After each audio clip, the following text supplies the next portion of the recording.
presentation of Fox Sports. We are Baltimore. We are Detroit.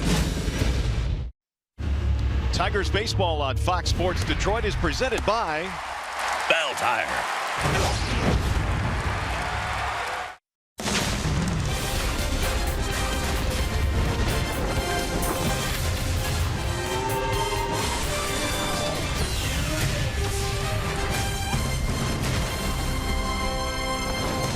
Tonight from Cleveland, the Tigers begin their final series of the first half, and two of their top sluggers have done good work here. Miguel Cabrera at .345 lifetime at Progressive Field.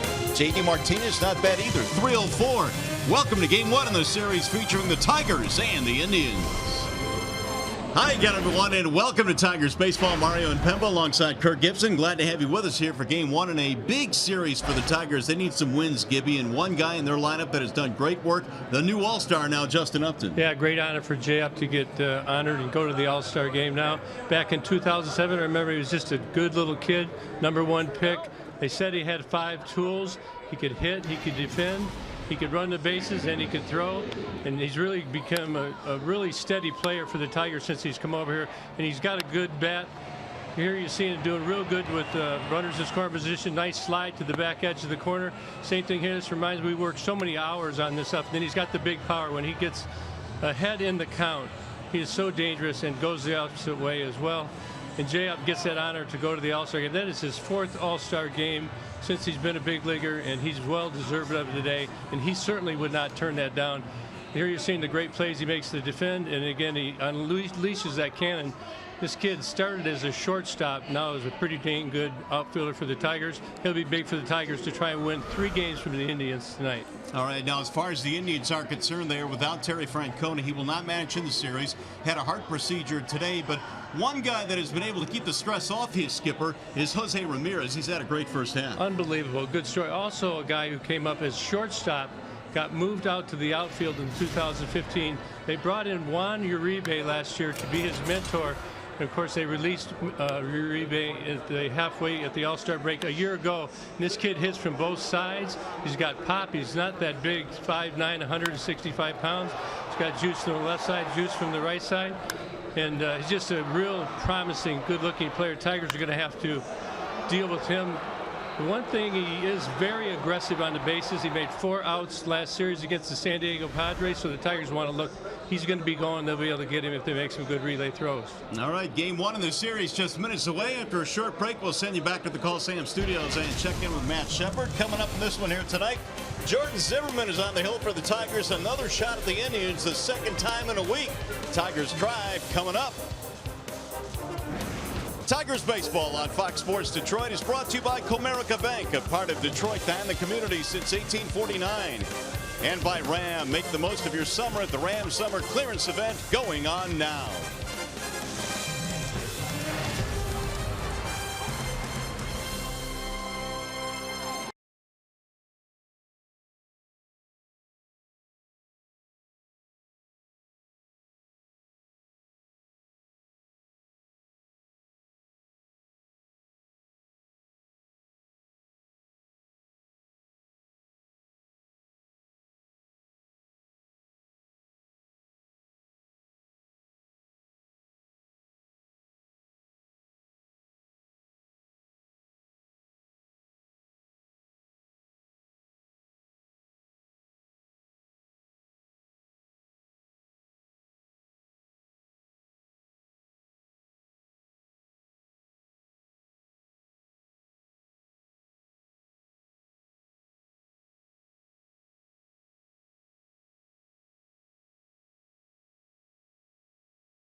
Tigers and the Indians marching toward the All-Star break. Game 1 of the series, and the field conditions are presented today by Ace Hardware and the Scott's Company. It is 81 degrees at game time here. Very cloudy.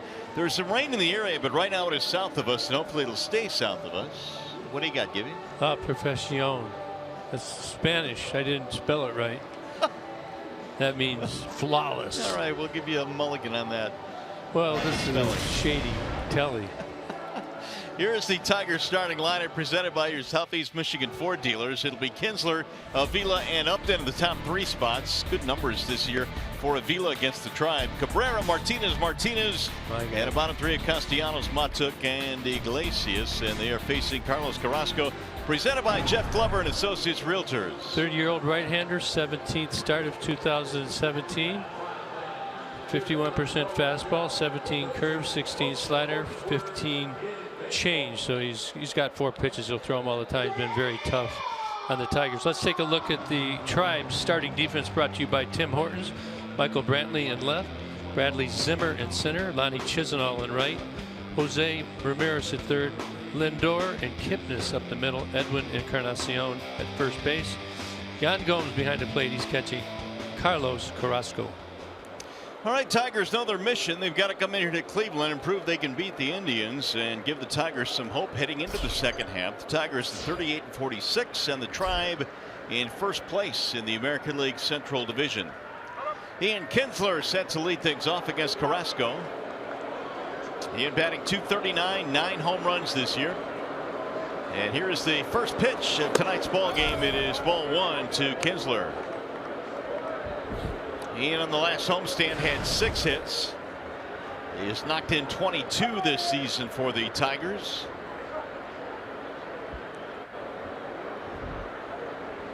Now Carrasco's 1-0, and it's in there. A strike called as Dan Bellino goes up with the right hand. As we start into this last series, going into the All-Star game, you kind of reflective of who's had good first halves and who hasn't. Ian probably a little rockier than normal.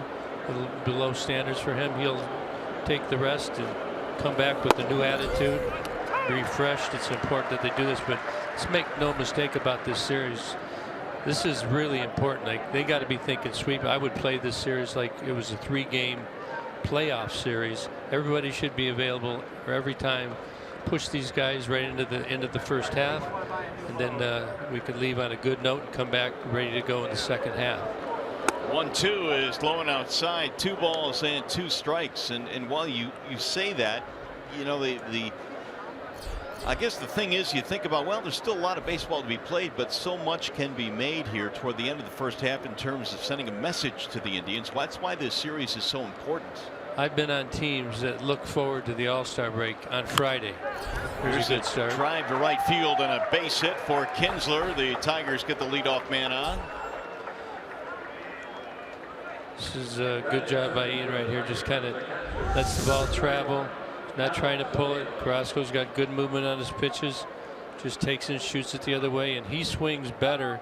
His average is going to go way up if he stays with that approach. When you start to pull the ball and try and generate bat velocity is when you get yourself in trouble. So Carrasco now will face Alex Avila with the leadoff man aboard. And Avila's had a really good first half, certainly all-star worthy for the Tigers. Did not make the team. Batting .301, 400 this year against Tribe pitching. And Alex looks at a strike, 0-1. Right at the bottom of the strike zone there. 11 home runs for Avila. And 29 driven in what has been a first half in which he pretty much took over the first string duties, so to speak, behind the plate. He's had a great first half, and we're worried about his age. Would he be able to keep up the pace? Runner goes. Here comes the throw from Gomes. He's got a good arm. The tag, and he's out. Gomes came in at about 43%. We saw why there. Well, he must have got Ian because he's not standing around the base. Pretty good jump, and he's got about a 1.85 right here. That's well above major league average. A good tag. Just got him. But you know, the Tigers, I appreciate, you see the 1.86 pop time to second base. That's tied second among active catchers since 2015. So when you're that quick, everything's got to be right if you're the runner. But I commend the Tigers. Let's go for it. Let's try and make things happen. And I like the way this game has started for the Tigers. Good base hit to the opposite way, and aggressiveness on the bases didn't work out, but you served notice. That may speed up Carrasco even more the next time we get somebody on base and affect his ability to locate his pitches. The 0-2 dives inside, 1 ball and 2 strikes on Avila. So just let me go back. I'm just saying, like, you can look towards the All-Star game so much as a player, because it's been a tough season. It's frustrating. So you can, I don't want to say mail in 3 games, but you can just let your guard down a little bit. I find that sometimes the urge experience tells you got to really push it right to the end, win every game that you can, make every good play you can, so you come back with a great attitude. -1. Avila goes down on strikes, and there are 2 gone. And we check in now with Johnny Kane with more on the new All-Star for the Tigers, Justin Upton. Yeah, guys, talking to Justin Upton, he said Brad Ausmus called him this morning. Then he heard from the general manager, Al Avila, letting him know the good news. He then called his wife and called his parents that he'll be headed to Miami next week. Now, the good news for Upton is, he said, all I was going to do is head back to Detroit anyway, spend time with my family. Now I'm going to take him with me, and we're going to get to experience it in a new location. So J-Up, obviously been there 3 times before in the National League. Twice with the Diamondbacks, once with the Padres, but now representing both leagues in the Midsummer Classic, guys. Yeah, Johnny, deservedly so this year for the Tigers. He has had a terrific first half, and when Upton was talking to the media before the game today, it was typical Upton fashion. He's got a level heartbeat. I mean, he didn't get too high or too low, and he just talked matter-of-factly about how much of a joy it's going to be to go to Miami. It's kind of been his whole first half, and really his second half of last year. It's the thing I've noticed about him so much. He's matured so much. Just understand, there's the numbers. Look, this is basically a year. 146 games for the Tigers, 37 dingers, 103 RBI. That's from 16 to today. And he's got that All-Star thing down. Trust me, his family's ready to go. He's got his crew, and they know how to enjoy themselves. Oh, swing and a drive into left field. That ball is hit well. It's going to the track. It's going to the wall, and it's going to be caught. Brantley right in front of the wall, and it's a 1-2-3 inning for the Tigers after the caught stealing of Kinsler.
Tribe opening up this 3-game series. The Indian starting lineup presented by the Metro Detroit Chevy dealers, and for Cleveland it'll be Kipnis, Lindor, and Brantley, and Carrasco is cleaning up. Jose Ramirez, man, .452 this year against the Tigers. Chisenhall, Almonte, Zimmer, and Gomes rounded out for Brad Mills, who is the acting manager tonight for Terry Francona. Tigers have the right-hander Jordan Zimmerman on the mound. He's presented by Family Heating, Cooling, and Electrical. 5-6 on the year. This is 17th start, second season with the Tigers, and 9th in the majors. And I'd like to see him adjust his pitches a little bit. He doesn't like to use his changeup much. I think that he puts that in here as the game progresses. It'll work well. Lots of swings and misses on it. Lots of ground balls. I think the slider kind of turned his season around, but maybe too much. Kipnis drives one to the gap in right center field. That's going to go to the warning track. It's cut off there by Matuk. Kipnis will slide into second with a leadoff double.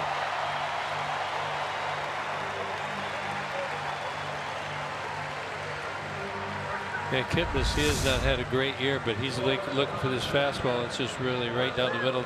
Jordan Zimmerman's trying to get a first pitch strike.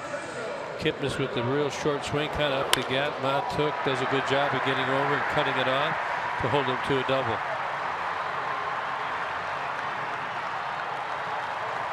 Early scoring chance now for the Tribe as Francisco Lindor steps in.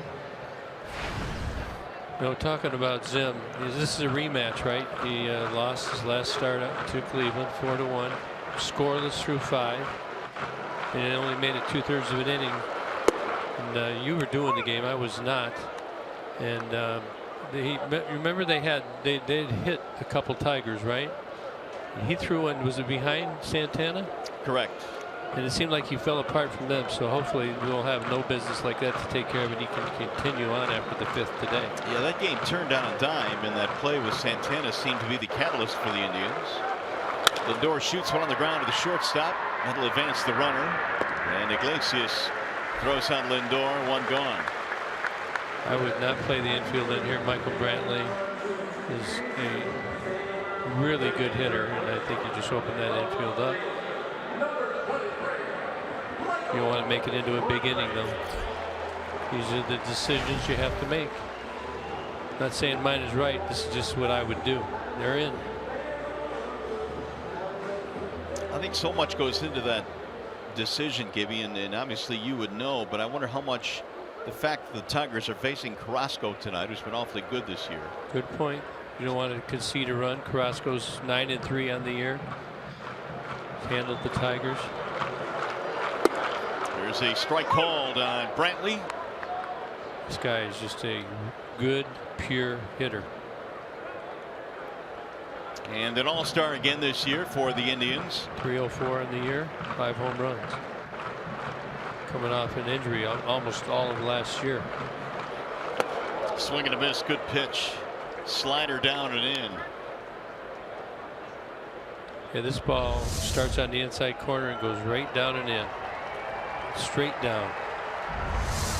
I watched the game with the Indians last night, and he is quick in there. You got to be very careful. You don't want to establish a pattern in there. He's a very smart hitter, and he'll adjust. 1-2 on Brantley, who back in the month of May had a 14-game hitting streak. He's done well at home this year. 328 at Progressive Field, and surprisingly, the Indians don't play all that well at home. Their home record has not been very good this season. Here are the career numbers on Brantley, nearly 300. Sliced foul back out of play. Tribe last year were 53-28 in this ballpark, and this year they come in 4 games under 500 at this point. Kind of hard to figure that out. Was it 19 wins this year? Is right. Either the worst or second to the worst in the game right now. But yet they find themselves on first place. You know, everybody's going into the All-Star game, and everybody's kind of looking at some of the negative things that have happened during the season. And amazingly enough, the Indians, as bad as poorly as they played here, find themselves atop the Central Division. 2-2 on Brantley. That means they played pretty good on the road, though, huh? Really good on the road. 26 and 16. Correct. Infield in a couple of steps on Brantley here. Here's the 2-2. Pulled foul down the first base line.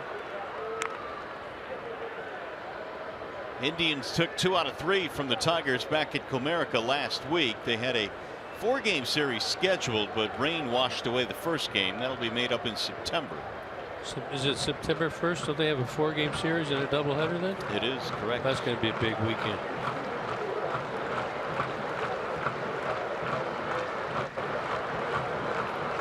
Zim again with the 2-2. And he got him. Strike 3 in the inside corner. What a pitch. Perfect pitch. Brantley thought it was a touch inside. Not so. Right on the corner. Looked like he was looking for another pitch. Zim right on the black of the plate. Four-seamer. Runs back just a little bit. Alex with a good frame job. Gets the call. That was another pitch actually there. So here is Encarnacion. The defense will relax now. They're back, all the way back. Encarnacion has been picking it up. He looks at a ball outside 1-0. He had a couple hits last night. Home run to right field and a double. Now, of course, everybody says when somebody's hitting the ball hard the other way, they're locked in. So we're hoping that's not the case. 2-0 on Encarnacion.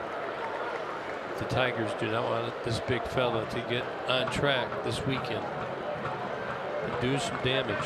Well, he's got 18 home runs. The problem with pitching around him is the guy on deck, Jose Ramirez, has been their best hitter. All world. 319. Saw the numbers there on Encarnacion. He pops it up. Right side of the infield for Kinsler, and Zimmerman pitching around the leadoff double by Kipnis. Miguel Cabrera will get it started for the Tigers.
This game, Miguel Cabrera will get things started for the Tigers here in the second. He is Chevrolet's most dependable player, especially when it comes to OPS against Cleveland. Since 1913, he is on a list of very impressive players.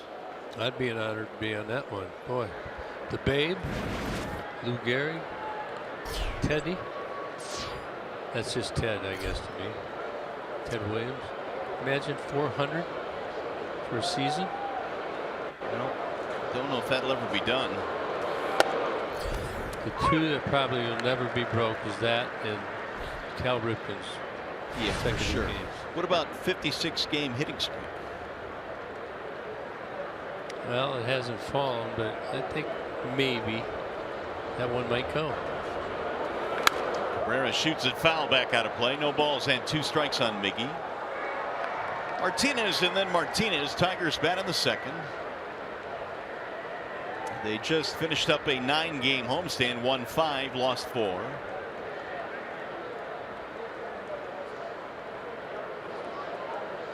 Cabrera's hit safely in his last 3, 10 hits on that last homestand. Swing and a miss, and Carrasco strikes him out. This slider, I believe. This guy's got one of the best ones in the league. Very sharp, goes down late movement. Well above average slider. Miggy can't find it. Here is J.D. Martinez, who this year against the Tribe is really doing well. 5 for 10 with a home run. He's been hovering around or over 300 most of the season. And J.D. cues one off the end of the bat to the first baseman Encarnacion, and there are 2 gone. 3 unassisted on that play. That'll bring up Victor Martinez.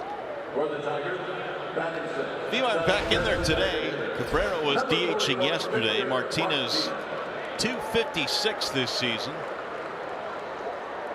Back where it all began for Vimart. Played 8 years in Cleveland.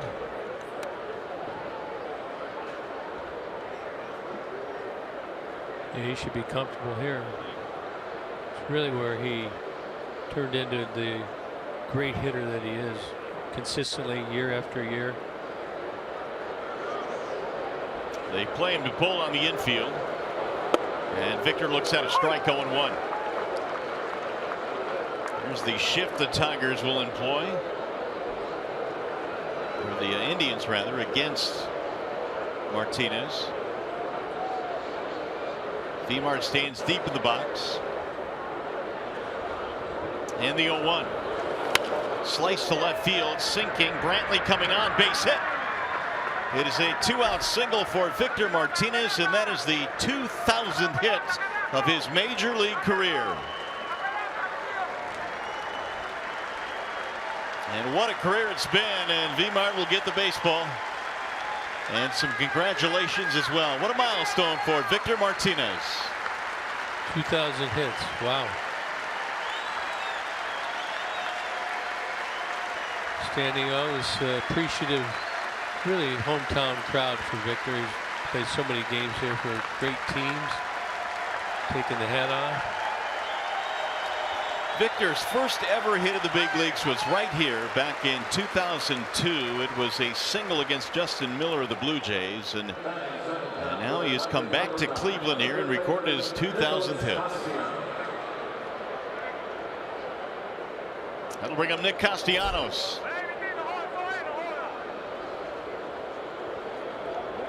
Nicholas has been hot. He sits safely in his last 6.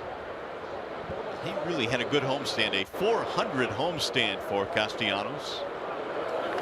Ground ball foul, third base side. Well, everybody expected Nick coming out of this season. He hit the ball so hard and had not had very good success average-wise or hit-wise, but then he went through a struggle. Every hitter, it seems, when you hit the ball hard and you do not get rewarded with a hit, it starts messing with your hand. You start to correct things, and it turns into a monster. But Nick's been swinging the bat much better as of late, getting rewarded for his efforts.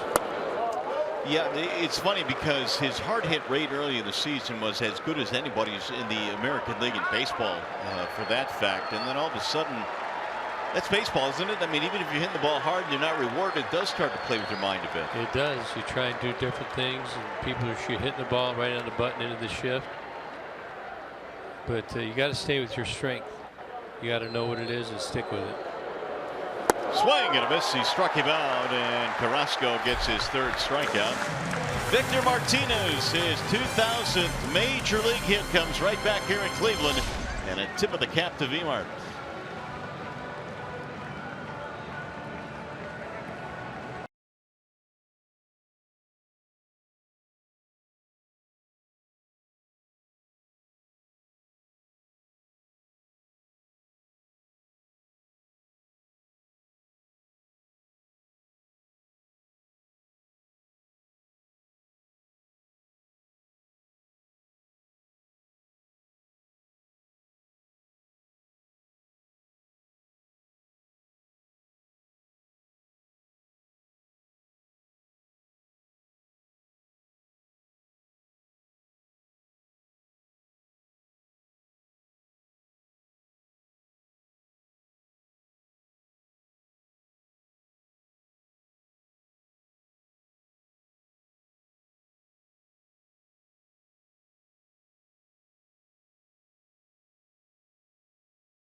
things off, which brings us to the big money encounter presented by Menards. How about the highest batting average at the All-Star break with 15 or more homers since 2000? Ramirez is on that list. Victor Martinez right behind him. Michael Brantley right behind him. This guy is money, very consistent. 313 from the left side, 330 from the right side. Home and away splits. I always like to look at the home and away splits. You know, why does it make sense that they're so much higher at home? You know, the first thing everybody says is they're cheating. You believe that? No, I don't either. not at all. You just feel much better. You Right. just have a better depth perception of the background back there. There it is, 357 at home. Jose Ramirez. It's like, what feels better, a bed in a hotel room or a bed in your home? Your home bed all the time. Depends where you're at. Just work with me. I am. I mean, I have to have credibility. Okay, so you're in, say, Hawaii in January. Right. Okay, or you're in your bed at home. Yeah. And it's 10 below. Oh, my bed at home. Yeah. Yeah, without question. Yeah. Good. Go get yourself a cup of coffee out at some place. You'll be on the beach. No, I'll walk. I'll just walk. 2-2 on Ramirez. But I just kind of jammed you up there a little bit. I'm sorry, buddy. Well, how about this? 10-game road trip into 3 different hotels or the bed in your own home. Yeah, I'd take. All right. Bed at the ranch, more comfortable. Here's a 2-2, and it's swung on and missed, and down he goes. Well, he's really working that inside corner well to these Indians, and that'll set up the pitches out over the plate later in the game. But remember, he got Brantley in here. Nice slider going right down and in to Ramirez. Hard, right straight down. He's got a good one tonight. Think about that slider as the game progresses. You get a little tired. Sometimes you don't get that same bite out of it, and it hangs, and it's very vulnerable. See if Zim doesn't mix in his changeup. He doesn't throw it very much to replace that slider look as he is early in the game. I think by and large, though, that slider has been a key for him. He kind of has rediscovered it over his last few starts. It was really kind of non-existent early in the year, and then he threw a bullpen in Kansas City with Brad Ausmus catching him. And they worked out some things, and all of a sudden the slider returned. They found the grip, went back to his old grip. Isn't that something? He was working on it with that same grip, and it wouldn't work, and he gave it some time, came back, and it did work. So now he's throwing it very well in this game early on. 2-0 on Chisenhall, and he'll look at a strike. 2-1. Good 95-mile-an-hour fastball there.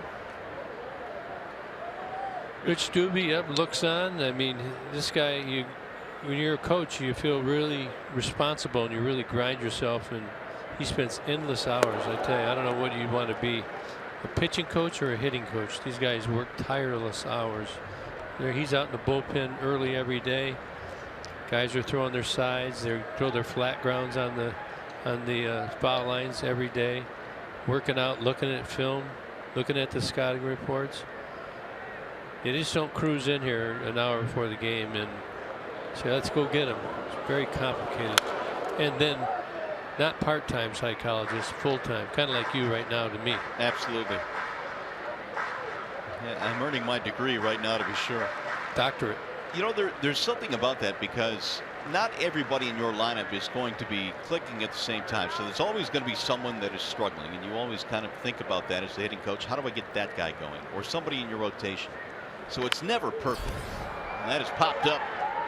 It'll be Iglesias at short, and Chisenhall is out of there. 2 gone. Well, the other thing is, if you can get a couple guys going good, you know, the more it's one guy going than it's 2 guys. If you hit 2, then it seems like the momentum and the rhythm kind of takes place, and every other guys relax and they start getting into it. Tigers have had a hard time doing that this year. I mean, Zim's coming off the DL basically all of last year, over half the season. So now he's healthy. He believes he's healthy. Now he's got to find his pitches. There's the release points. How do I get the ball inside, outside, up, down and away? It's just very tireless. Abraham Almonte is the DH. He'll stand in with 2 outs. By the way, it's fun when you're a player and you're failing, believe it or not, because it's something you stand up against. People doubt you, and when you conquer, feel that much better. A base hit to left field for Almonte, who goes the other way. That'll be their second hit of the game. 2-out single for the Indians. It'll bring up one of the more exciting rookies in the American League, Bradley Zimmer, and a lot of his excitement is generated on the defensive end. Yeah, he's big in Lakewood. He's about 6'4". He runs pretty good. He's got good instincts out there. And again, I already made reference to this. This is Alavila's vision too with the Tigers in their minor leagues right now. They are developing some athletic players down there. You want to replace. It's great to go out and sign free agents as they have done and sign very good ones, and these guys come in here and play their tails off. But it's hard to exist unless you filter some of your homegrown talent in as well, and that's the vision. Well, Zimmer is a good example of a kid that appears to be staying in the big leagues for a while. He's had a combination of speed and power in the minor leagues. He's already shown here at the big league level that he can play any center field in this league. And one of the things the Indians have said is, you know, when you go into places like Detroit, and they'll see the Tigers a lot, obviously in their same division, you need someone that can go get it in center field. Absolutely, and they got to make all the routine plays plus more. You got to go get that ball. You get a guy on first base. You got to go catch it. You got to have the instincts. And again, the placement of the outfielders is a huge part of it, but the instincts and the right first steps is also just as equally important.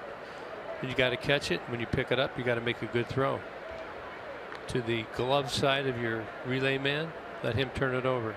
Sparky used to always say the best athletes are in the middle of the diamond, right? So get it to those guys. And I'd look, I said, well, I'm on the corner. I thought I was a pretty good athlete. Huh. Now the 1-1 fouled back out of play, 1-2. So talking about Zimmer, here's an example Mikey Mott took.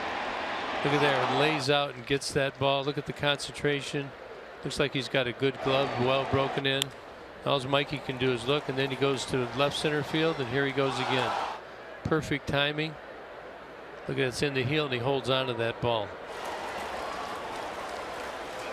But again, if you're Mikey, you hit the ball well both times. How do you process that? How do you store that? How do you talk to yourself after that? That's the important part about this game. You've got to store that, imprint that as a good swing and a good result. The actual ending, you got to put that to the side. Here's the 1-2 way outside, and Avila had to leave the crouch there to pull that one in, and he had a look at Zim as if to say, I didn't call that pitch. Crossed him up. 2-2. And usually that doesn't happen at all in a game. It's pretty amazing because they do change their signs. Man on first, man on second. The first progression obviously is the first sign, first finger you put down. There it is right here. See, Alex is hanging in there, and then all of a sudden it says whoop. Second progression would be second sign. Shake first. That means if he shakes it off, it's the first sign after the shake. Bouncing ball right side. Kinsler ranging left, and Zimmer is out. That'll retire the side. No runs, 1 hit, 1 left, and we go to the third.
What pitches are they both using? We talked about it.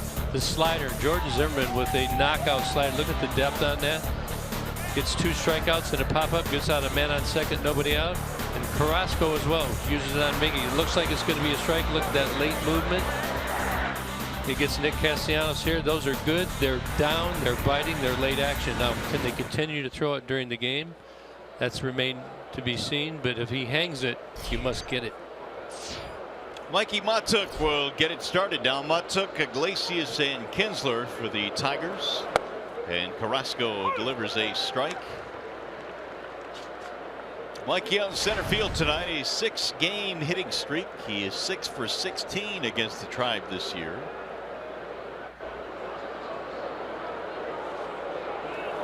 Tried to hold up, couldn't do it. Off speed, and the count goes 0-2.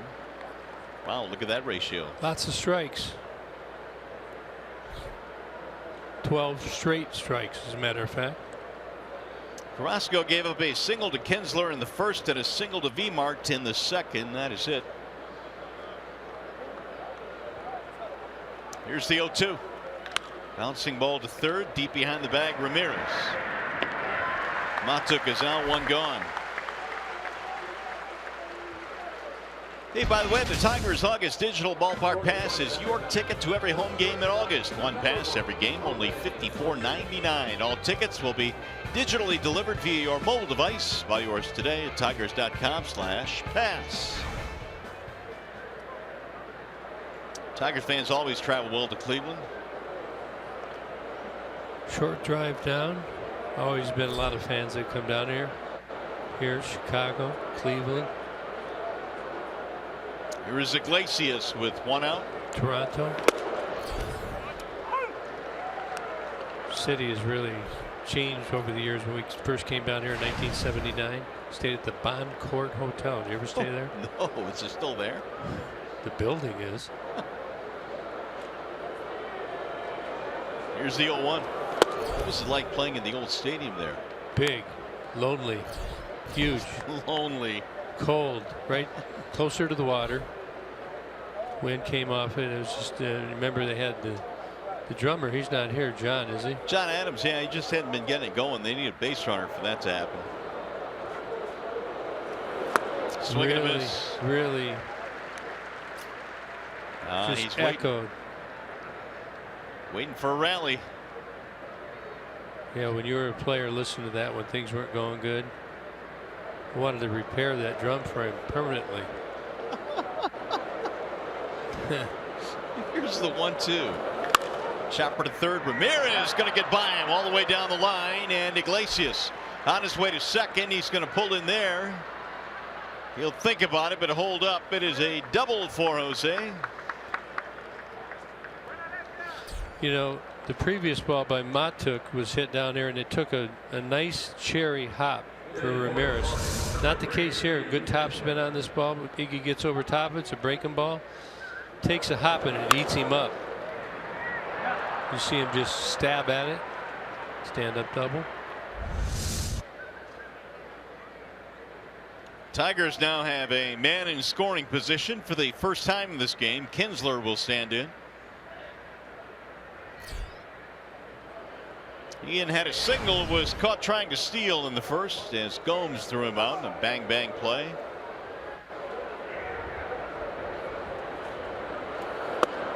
Ball 1 to Kinsler.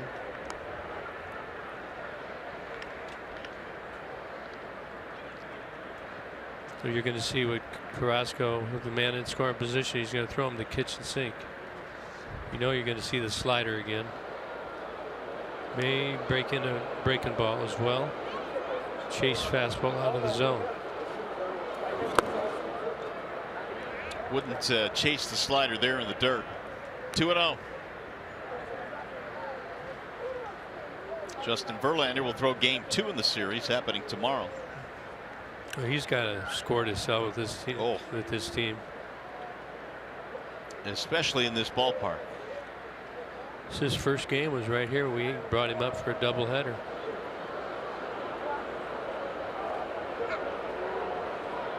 Here's the 2-0. Well, they got the benefit of that call. Kinsler now chatting with Dan Bellino. He thought it was a little bit outside.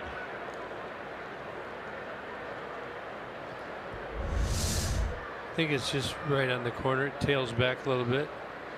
It is outside though.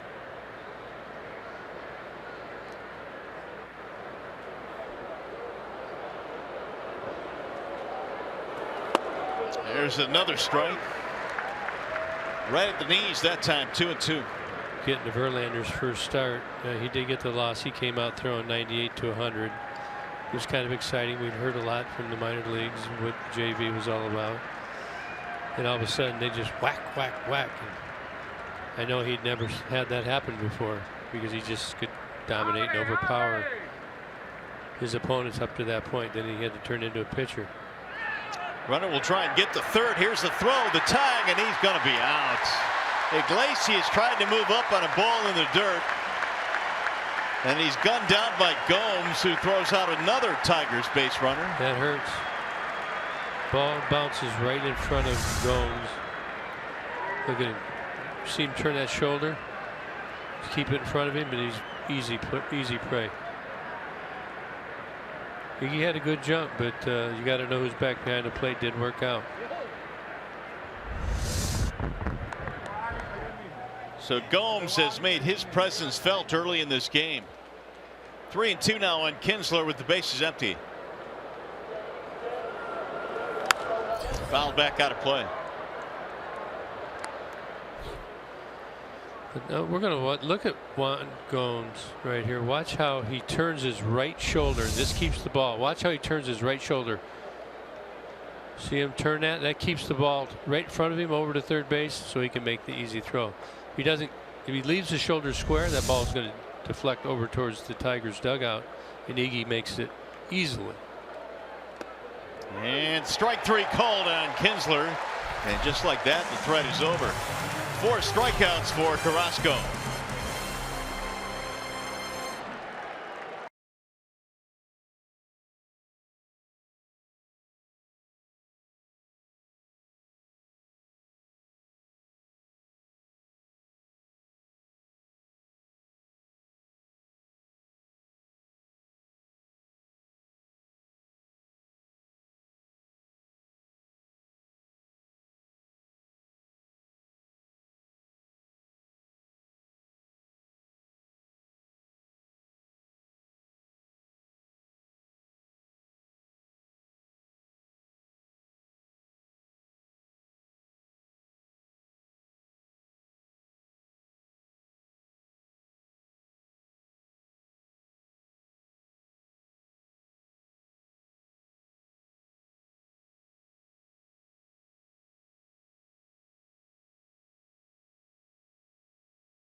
All right, Chet, thanks. And we are too for now.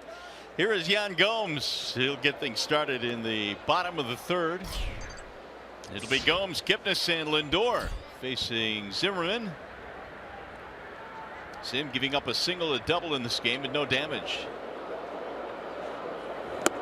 Gomes looks at a ball outside. Homered in their win last night against San Diego. The Padres came in really struggling in the National League, and they walked into Cleveland, took 2 out of 3. Cleveland woke up yesterday and got the consolation win. Another slider from Jordan, missing outside, 2-0. No runs on 3 hits for the Tigers. No runs, 2 hits for the Tribe. Now the 2-0 offering. Hammered foul, back out of play. Indians have a pretty good combination behind the plate in Gomes and Perez. Both those guys can really throw, really solid defensively. No doubt about it. We talked about Gomes 1.86, Perez 1.89. That's what they call their pop times. That's the time they catch the ball till the time the ball arrives at second base. And also the caught stealing. Perez is 44.2%. Gomes is about 38%. So you have to really do your homework to get some bags off of these guys. It's one of the portions of a very good defense for this Indians club. Ground ball, third base side. Nice easy hop there for Castellanos. Well, we got him at the plate, so we want to do, but he's got a couple Tigers already. Ian Kinsler in the first inning tries to sneak attack. Gomes right on target. And look at the shoulder here. See how he turned that right shoulder? Keeps it in front. Cuts down Iglesias trying to advance. So the Tigers are putting as much pressure on these Indians as they can. Said make the plays, and they have. Here is Kipnis now, the top of the lineup for the Indians. He doubled to start the game, but then was stranded at third base. They could not get him in. And he'll look at ball 1, missing outside. Kipnis began the year on the DL this season with a shoulder problem, and it really took him a while to get back into the swing of things. He batted only 161 in April. In there for a strike. Another slider from Zim. A good one. 1 ball, 1 strike.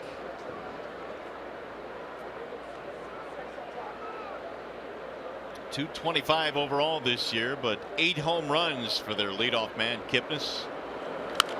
Pulled foul. Yeah, he struggled. Played over 800 games for the Indians so far. Lifetime average right around 270. So he's well below that. 30 years old now. He was too for his previous 19 coming into play tonight. Before that double in the first. It'll dart low and in again. Slider from Zim, and the count now is 2-2. 40 pitches, 24 strikes for Zim.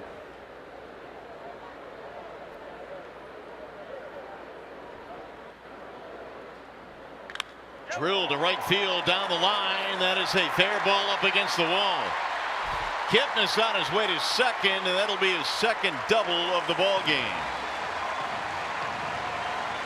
I don't know if it's a curveball or a slider, but Kipnis waits back and just flicks his hands at it.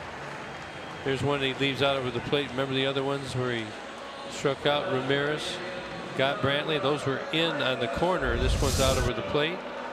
Kipnis just serves it down into the corner for an easy leadoff stand-up double. I'm sorry, there's 1 out. Lindor will step in now. He bounced out after the Kipnis double in the first inning. Each ball club now with 3 hits.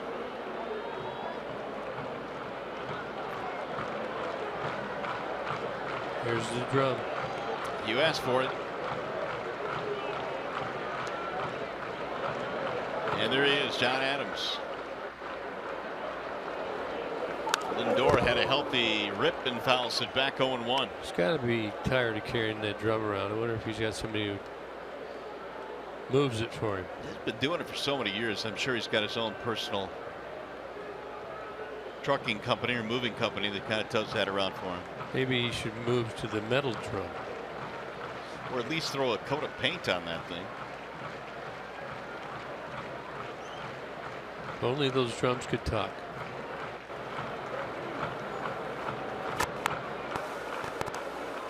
Now the 0-1, and Lindor pops it up foul, back out of play. I like how Zim stayed with that heavy hold right there. Lindor did not step out. I know he was thinking about it. We've talked about how your eyes start to get dry when you're up here at the plate. You don't want to blink because he might start. Then you go for it and you get a quick blink in, but the ball's on its way.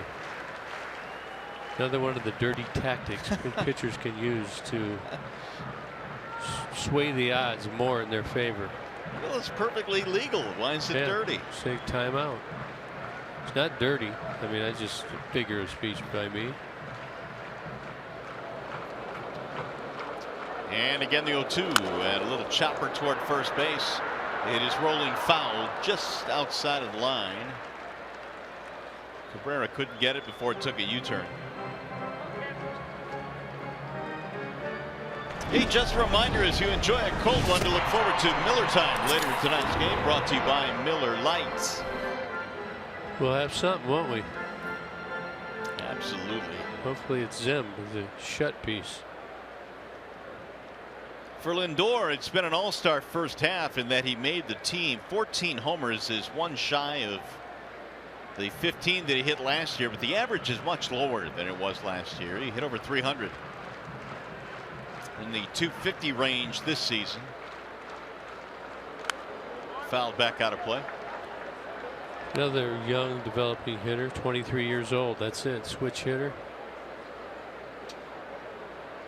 Almost 6 feet, 190 pounds. Third year.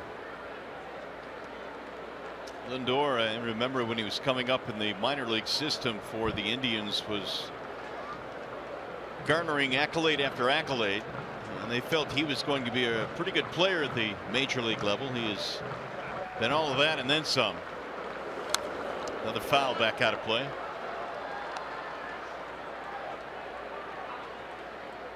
First season was 2015 for the Tribe. First major league hit was against the Tigers in Joaquin Soria. That was at Comerica Park.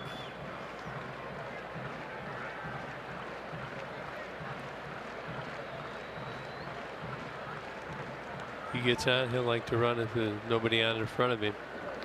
Bouncer right back up the middle, and Kinsler diving play. He'll have no play, but he probably saved a run there. Infield hit for Lindor. Well, I think Jordan Zimmerman thought he had this ball. It comes right by his glove. He gets it down, but somehow he gets by him. See right off the tip of his glove. Ian Kinsler knocks it down. So the Tribe cannot score. First and third, now one out. Needs a double play ball. Going to be tricky. Brantley again.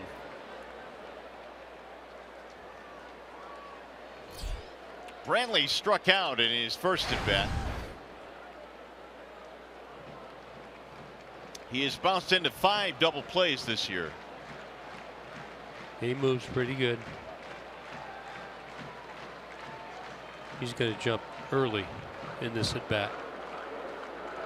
Runner goes, and no throw by Avila. It'll be a stolen base for Lindor.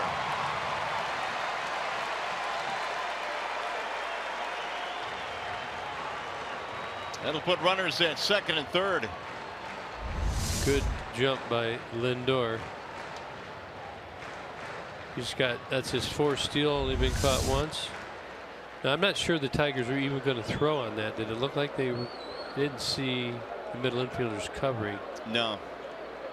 So they possibly conceded that.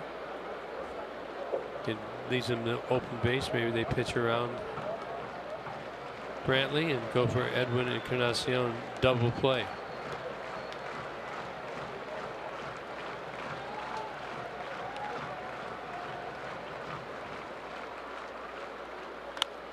Rolled foul. Encarnacion on deck has hit into 10 of those double plays, but it appears right now at least they'll pitch to Brantley 1-1. Yeah, wouldn't count on it. He's got some pop. He can lift too.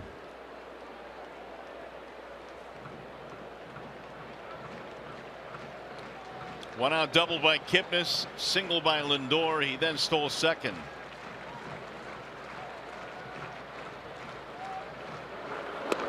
Brantley looks at a ball low and away. 2-1. It was just a couple of years ago, the 2014 season, that Brantley finished third in the MVP voting in the American League. And really, they made their entire World Series run last year for the most part without Michael Brantley. They've had some good young kids come up and contribute, fill in. Yeah, Tyler Naquin comes to mind. He is back down in the minor leagues. Yeah, I like when you get guys like Naquin, they come up, they get their feet wet, they have some success, then they go back down. Usually come back a little hungrier, a little more polished. They already know what to expect when they get back up here, and you get really good results. Pitches by inning, 20 this inning. Not out of the third yet at 51 pitches. And on second and third, one down.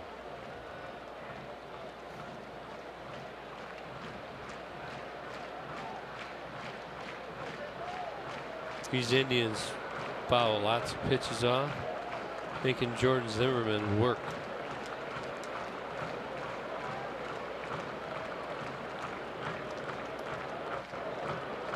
Now the 2-2, and he just missed the outside corner. 3 balls, 2 strikes. Well, last time he came in on him and got the strikeout.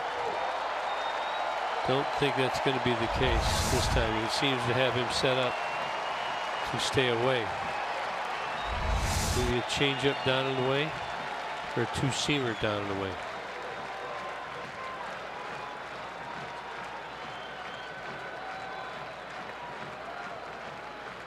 The 3-2. Drill down the right field line. It's going to get down and go to the wall. This will score 2 runs. Brantley is on his way to second, and he is knocked in 2 with a double.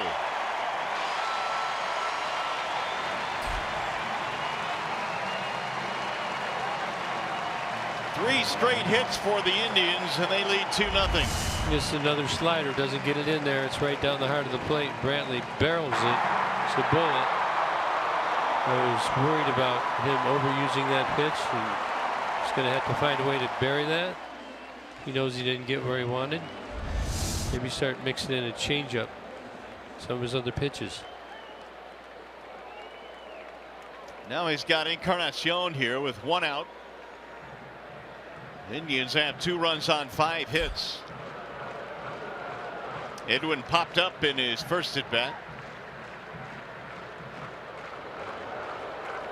And he lines one to left field. It is foul.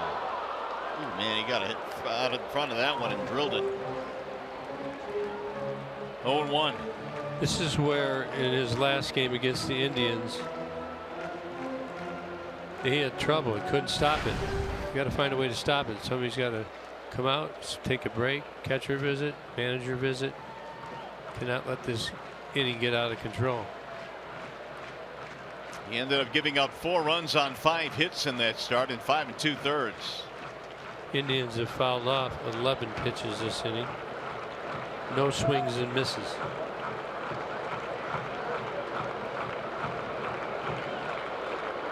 Here's the 0-1. Zim really hadn't faced the Indians a whole lot in his career, but when he has faced them, it's been a tough go for him. 0-2 with a 10.67 ERA career against Cleveland. Strikeouts to walks ratio good. Look at that opponent's average though, not good. Yeah, 355.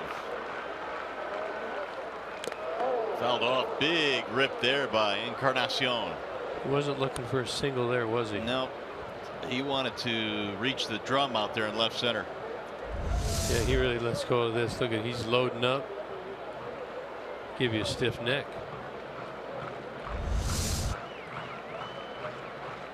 Encarnacion has really picked it up after a slow start. He hit just 200 in April, but he has come on now. 25 RBIs in his last 27 games. Bouncing ball up the middle. Iglesias. Encarnacion is out. Runner advances. 2 gone. We'll bring up Ramirez.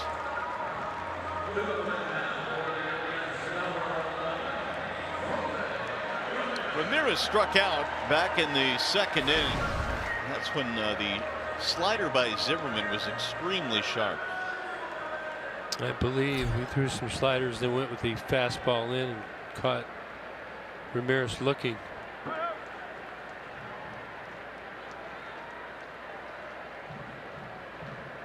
Ramirez enjoying an 8-game hitting streak, trying to drive in a run from third with 2 outs. Zim now will throw from the windup. And he darts one low and in.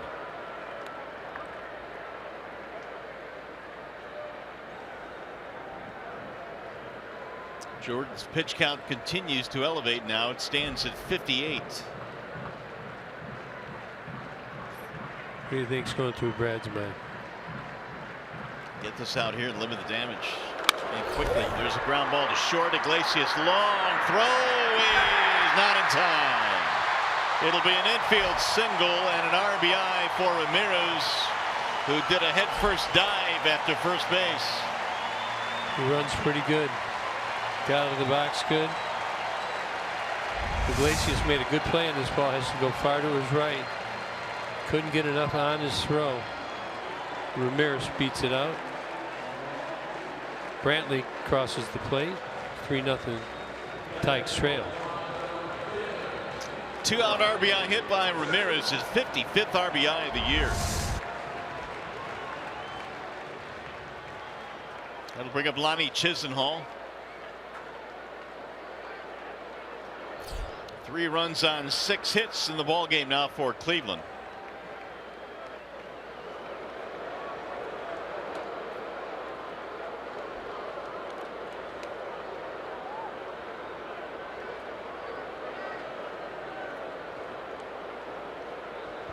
Now we can go back and look. Should they have walked Ramirez to see Chisenhall? Not sure I would do that man on third. Brad chose not to as well. But I would maybe choose to get some guys moving around, because this is what happened. The inning gets too big. They already have 3 in the inning. The 2 batters from now, it could be 6-0. You can't afford to do that. Chisenhall drives one in the air deep into right field, way back, and that ball is gone. Lonnie Chisenhall has just torn up Tigers pitching this year.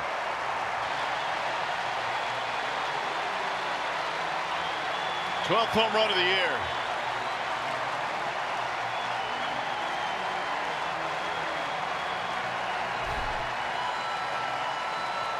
It's either curveball or slider. Probably curveball.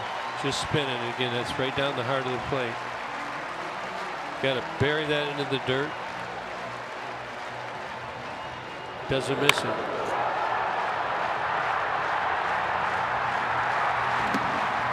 Tigers trail 5-0. That is the 4th home run that Chisenhall has hit against the Tigers alone this year. Not to mention he now has 12 RBIs against the Tigers. And he's extended the lead to 5-0. And here is Abraham Almonte.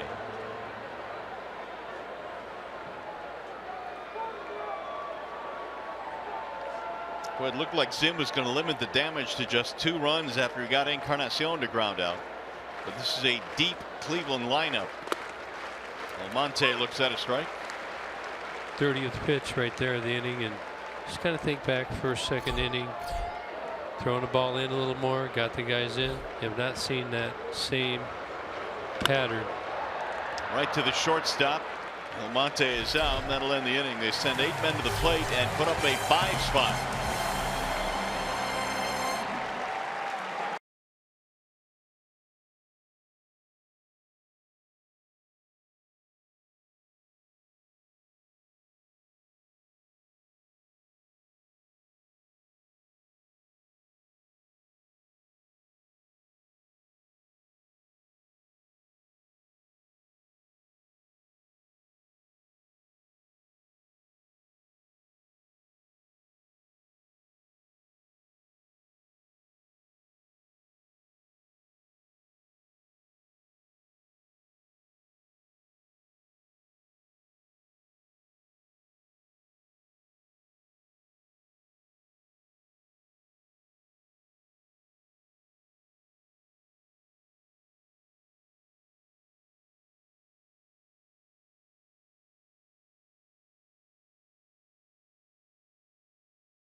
5-run inning as we go to the 4th, and calling all Chippewas. Fox Sports Detroit University days are back Friday, July 14th. Purchase your tickets at tigers.com/CMU. Ticket package includes a limited edition hat. Don't miss Central Michigan University Day with the Tigers. Get your tickets today. Well, Tigers have some work to do now as they bring up 2, 3, and 4 in the lineup. Avila, Upton, Cabrera against Carrasco, who gave up a double but no damage in the 3rd. Avila struck out in his only at bat. Come on, Alex. Tigers need to respond to the 5-inning, the 5-run 3rd inning by the Indians. And Avila looks at a strike, 0-1. We're capable of scoring many more than 5 runs in this game. Don't lose scope of that fact. Tigers in the season series doing much better against the Tribe this year than last year.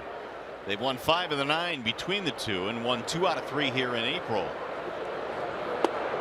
And Carrasco went right back out there. This time didn't get the call with the breaking ball. Yeah, he's got pretty good control tonight, and he is really taking advantage of that extended strike zone. Not very far, inch or 2. Dan Bellino behind the plate. That's his zone. Way outside. Kenny Rogers used to say, I'll go outside. If I get the call, I'll go maybe a ½ inch more. If I get that call, I'll just keep going until they stop giving it to me. Greg Maddux was a master of that. 2-1 the count.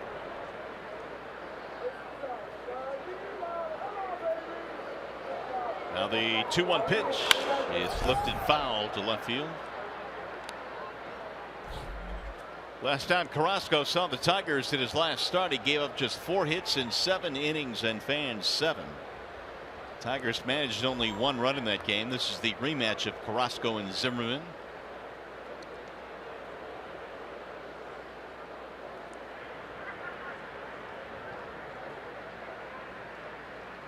Good first half numbers for the Indians right-hander. 9 victories. The RA of about 3.5. And Avila takes low. Full count, 3-2. Got to get the lead up hitter on in Alex. Jay up on deck. Miggy behind him. I mean, one play could change the whole outcome of this season. Got to keep believing in it. Try to be the guy. We used to call it "Who Wants the Headlines." The 3-2. There's a base hit to left field as Avila goes the other way. Leadoff single. There's your guy. Hey, stay tuned to Tigers Live. Following the game, we'll select the Fox Sports Detroit Tigers player of the game, presented by McDonald's. Stop by for your breakfast favorites, now being served all day. Let's take a look. Ball's away. Carrasco's going away. Alex doesn't try and do anything with it. Hits it against the shift. Gets back to even. At -1 for the strikeout, +1 for the hit, and if he scores, I get another +1, right? So I'll be in the green.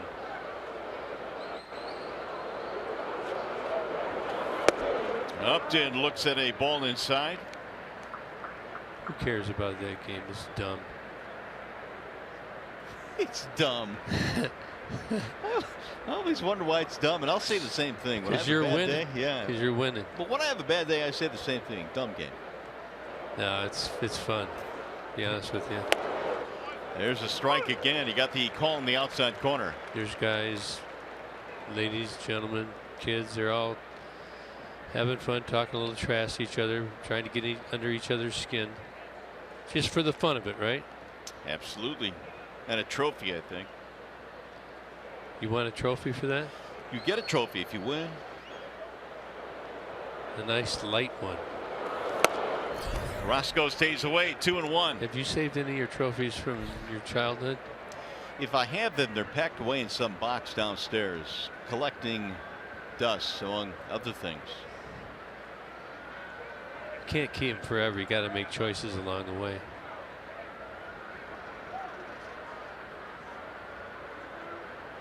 Now the 2-1 pitch outside, 3-1. Carrasco now digging a bit of a hole here.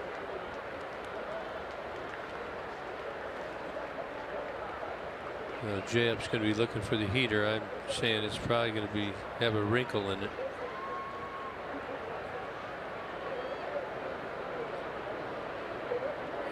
Cannot run Alex, down by 5.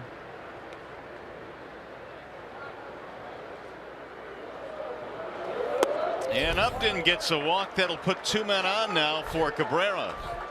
Safe zone down the way to J-Up. J-Up did a good job of not chasing.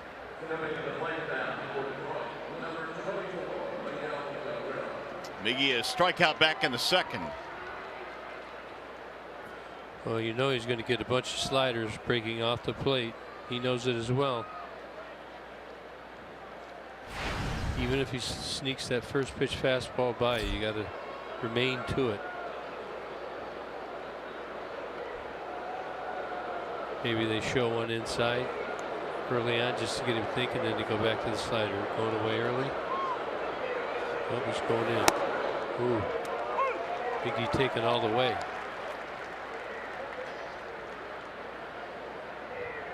Well, we're looking in pitch by pitch,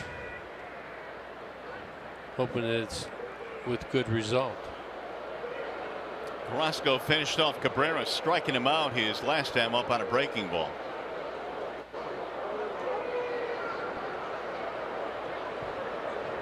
The 0-1.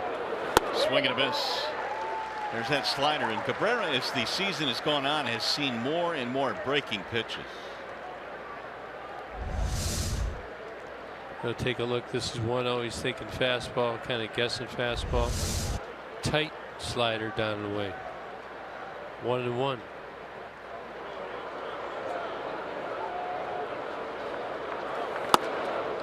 Tried to get him to chase up high, wouldn't do it with the fastball. Here's some interesting numbers as the season has progressed. Cabrera has seen more and more breaking pitches from April and now into July. 20%, over 20% more curveballs. And when Miggy's on, he punishes those breaking balls, but he is not having success this year so far. Two-seamer rode in on his hands that time. 1-2 on Cabrera. Tigers need a big knock here. They're down 5-0. They have 2 men on, nobody out. And this is a ballpark that Miguel has typically owned. .345 career at Progressive Field.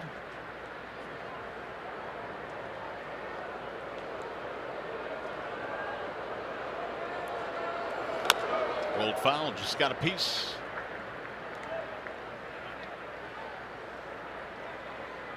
Well, 86 games with Miggy in Progressive Field. Average is up there, home runs, RBI. He's got 81 RBIs in 86 games here. So he likes it. So history would tell us this is going to go good for the Tigers. Gomes went out to the mound quickly to have a chat with Carrasco.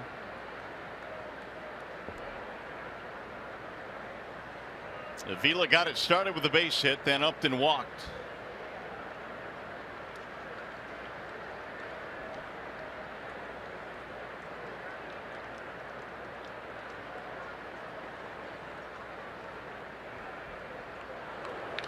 Ground ball to third. It's a foul ball. Oh boy. Pretty close. It really was. Thought that might have been the home plate umpire's call if that ball's foul, doesn't it? It's got to be in front of the bag. Right. Jerry Lane, the crew chief, down at third. Because it's the umpire's call, I believe, after it goes by the bag. However, he can't overrule. So the battle goes on here between Carrasco and Cabrera.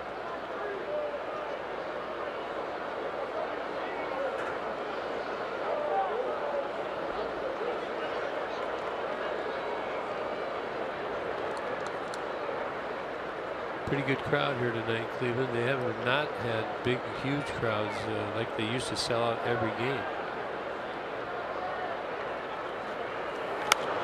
Line foul out of play, so if nothing else, Cabrera continues to drive up the pitch count of Carrasco. Staying alive, you can tell he's guarding against the slider. So consequently, very late on that last swing, just willing to foul that pitch off. Like it, stay with it. This will be the 8th pitch of the at bat coming up.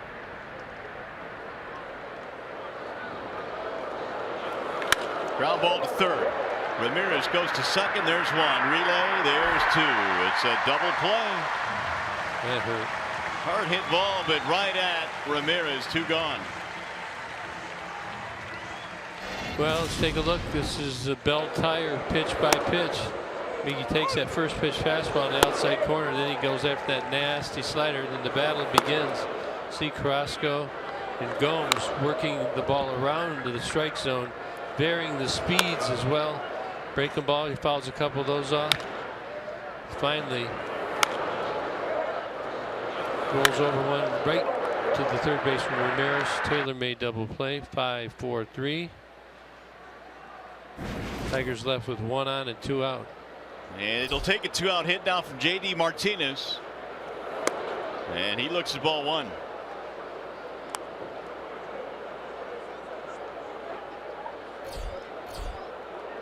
.55 so far, 20 this inning.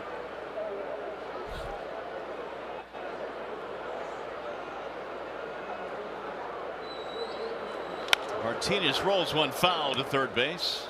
1 ball and 1 strike. Tigers appear to be recognizing the curveball, especially middle in part of the plate, but having trouble keeping it up the middle of the plate, which most of them will do when they're hot. It's a good breaking ball, folks. May look easy on TV, and I'm not making excuses for them.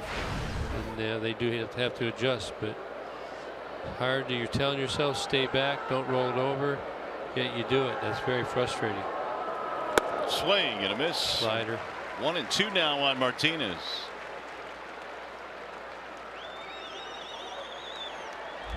Look at this slider just coming in like a fastball.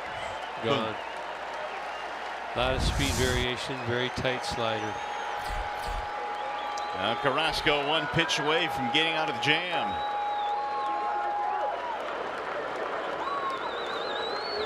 Up and in on JD. 2 and 2. Martinez bounced out to the first baseman Encarnacion in his only at bat. Zim had a long inning. In the third, gave up 5 runs, faced 8 batters. Tigers started the inning, man at first and second, nobody out. Did not have the same fortune. Biggie's rolled into a double play. There's a drive to center field that'll drop, base hit. It'll score a run. 2-out single for J.D. Martinez. He gets it done. Yeah, J.D. picks his teammate up. Excellent job. Again, he uses the middle part of the field. Now he's got 2 strikes right up the middle of the field. Love that approach. Hard to do. Takes discipline, concentration. Nick gets it done. 32nd RBI of the year for JD. Avila comes around to score. That'll bring up Victor Martinez. Vimard had a single back in the second for his 2000th big league hit. And he'll take ball 1.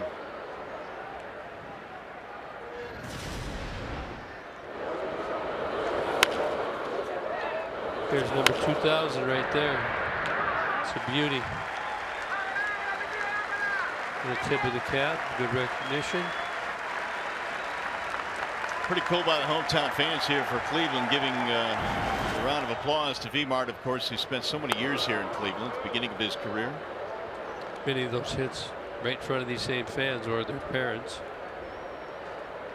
The generations keep rolling through the game, don't they? They sure do. Part of that 07 team was Victor Martinez, who eventually was traded over to Boston in a trading deadline deal.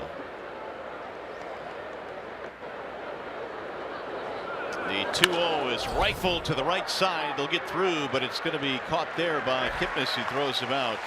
And the Tigers will settle for 1 run. Well, if you got to hold a piece of history, that's the question. Johnny Kane will tell you when we come back.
Field at the Louisville Slugger Factory Mobile Museum. I'm joined by PJ. There's some cool game used stuff here. Tell me about it. Yeah, so we got some game used bats that fans can come out to Progressive Field and check these bats out. We'll be here for all 3 games. We've got Jim Thome, Victor Martinez, Eddie Murray, and Sandy Alomar, and of course Sweet Lou Whitaker. And fans can put on white gloves just like you're wearing and actually hold these game used bats and get their picture taken with them. So they have to give the bats back. What about the gloves? All right, Mr. 2000, Victor Martinez from earlier today. Pretty cool place to be out here in center field at Progressive Field all weekend, guys. Pretty cool. I didn't know that existed here at the ballpark. Hey, can you get me an S216 peeled up over there, Johnny? Listen, man, I think some of these requests are outlandish.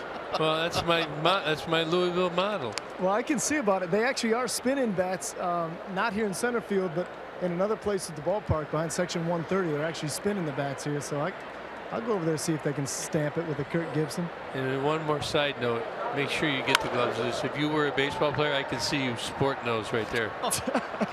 On a regular basis, the white gloves. Don't get them dirty. Yeah, exactly right. Johnny Kane. Johnny, that was sarcasm. And plenty of it. Well, he was dishing it out at dinner today, so a little return on TV. Come on now. He's my buddy. Zimmer swings and misses. 2 balls, 2 strikes on Bradley Zimmer, then Yan Gomes and Jason Kipnis. Tigers down 5-1 as we play in the bottom of the 4th inning. Zim back to work now. Had that rough third. The 2-2 is going to get away and go to the backstop.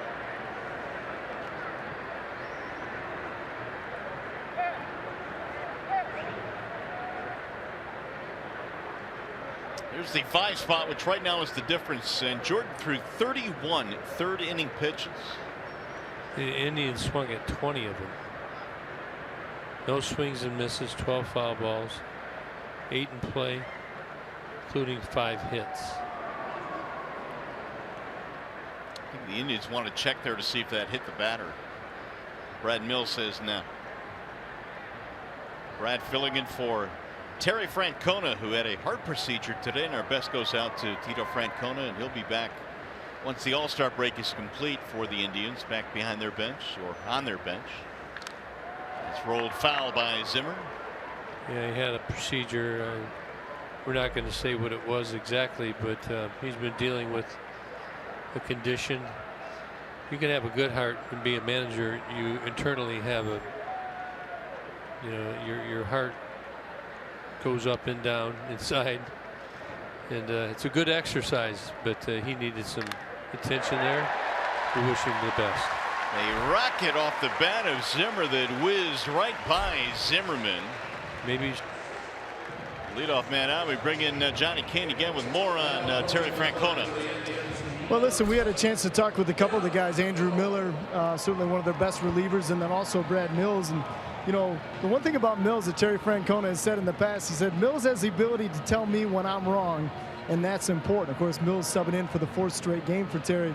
But he also said, you know, when he's down there, he said, you know, I think the staff's ready to kind of step up and share in all the duties just like we were when we planned on going to Miami, when we expected Tito to be with us. Kevin Cash, of course, he's also going to be joining to help out with the American League responsibilities as well. But you can tell to a man, I mean, a lot of these guys, Michael Brantley said earlier today, you know, Terry Francona, he's a player's manager, and these guys are looking forward to welcoming him back with open arms in the second half of the season. Yeah, and Johnny, make no mistake, Brad Mills certainly has experience. He managed Houston for 3 years and managed 11 seasons in the minors. Chad Bell is up, and Bradley Zimmer, he's ready to go on first base, but he needs to keep a real close eye on him. Gomes a ground out in his only at bat. He busted him inside and missed. 1 ball to no strikes. Zimmer 9 bags, only caught 1 time. Wow, he's up to 70 now. Yeah, the leash has to be very short here.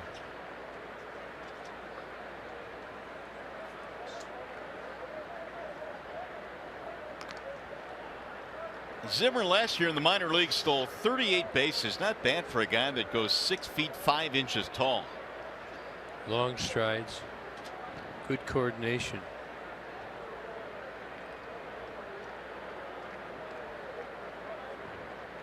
Good sized lead over there. That'll get away from Avila, but not far enough. And now 2-0. Got our measuring stick. Let's measure that lead over there. At least 9 feet.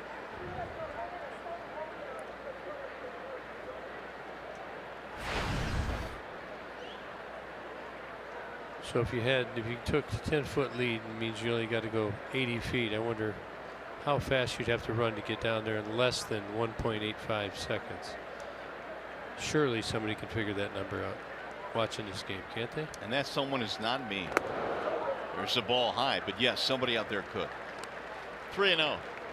So 80 feet in 1.85 seconds or less. You didn't say there would be math involved in this telecast tonight. Well, you can venture in. I mean, we went to school for it, didn't we? Actually, math was not required when I got to MSU. You didn't have to go to Wells Hall ever? No, well, not for math. This may be it. First 2 men on. Here comes Brad. And that's going to be it. So Zim will not survive the 4th. He gives up a single and a walk. And more trouble brewing here in a 5-1 ball game. Wallside windows pitching change, and we'll be back to Cleveland.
Chance to see this, but how about this? Have you ever seen an infield triple? We just watched it, yeah. It happened in Midland. A ball drops in, and this is a heads-up play with all the shifting that's going on now. Nobody was covering third base. Now, we're calling it an infield triple. In actuality, they ruled it a three-base error. But that's something I had never, ever seen. Showstopper. Just having your head on a swivel and understanding what's available and taking it. That charitable misplay. Well, Zim now gives way to Chad Bell, the left-hander. Last game against Cleveland on the 2nd of July. 2.2 innings pitched. Posted a 3.18 ERA and struck out 15 batters over 6 appearances. This is the biggie. Limited lefties to 188 batting average, and the Indians have a few in the lineup. And Kipnis just showed bunt there. He has 2 doubles, both of those at bats coming against Zimmerman. Kipnis bats only .220 against the lefties. Zimmer is singled. Gomes a walk. The 8 and 9 men are on the bases. And again, he shows bunt and lays one down. It's going to be fouled at home plate. 1 ball, 1 strike. What do you think about the strategy here now, bunting in the 4th inning? Well, I think that they're kind of in somewhat of a shift. He's taking advantage of a void in the infield defense. Should he be able to get it down? Tigers are almost daring him to do it. He did it. You're going to see the infielders right there. You got Ziggy right here. Kinsler's over first base, and Nick's kind of the only guy. You have all this area. I think he's trying to make him come in. He goes over easy. There's a lot of drawing if you can decipher that. Uh-oh. Tally won't clear. Here we go.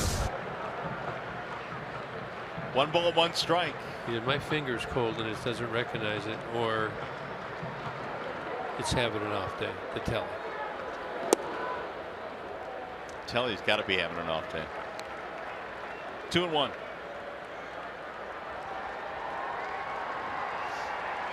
Five runs, 8 hits for Cleveland. Tigers 1 run, 5 hits. Kipnis this season with runners in scoring position, 255. Bell has to come in here and shut this offense down. They're only down by 4. It's the bottom of the 4th inning. Plenty of time. Bunted again, foul. So Kipnis had a couple of opportunities. Now it's a 2-2 count. Well, one thing to bunt, but you look at Kipnis, he's kind of like squaring around early and then almost trying to get a base hit out of it. Like when you're doing it, just you got to stay right there. Can't poke at it. Leave it. See, you want to leave that bat right out front. Just catch it. Again, it's a lot easier on TV than it is in that situation. Think you could get it done, Mario? In a batting cage, throwing about 50 miles an hour, maybe. Driven to right field. That ball is hooking, and it is a foul ball. Oh, he's quick in there. You're not kidding. Throw it in there a little deeper. Cleveland Indians really getting into a groove. This is just foul. Curves right at the end.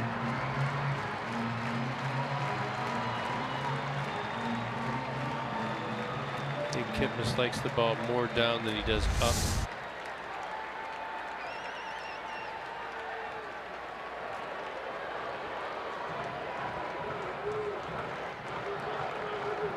He's off that plate quite a ways. That's why he got that inside pitch. Laid off, and now it's 3-2. 220 on the year, left-handed versus left-handed pitching for Kipnis. Put together a pretty good at bat right here.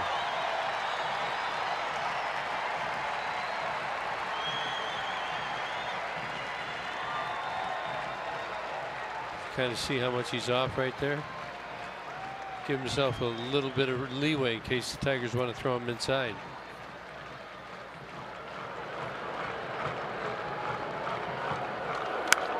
Fouled away. Tell you what, look at that sky right now. It's getting tough. Ominous. Yeah, it's getting tough to see. 8th pitch of the at bat coming next. On TV, maybe you can't see it quite as much, but when that ball goes up there, if you take your eyes off it,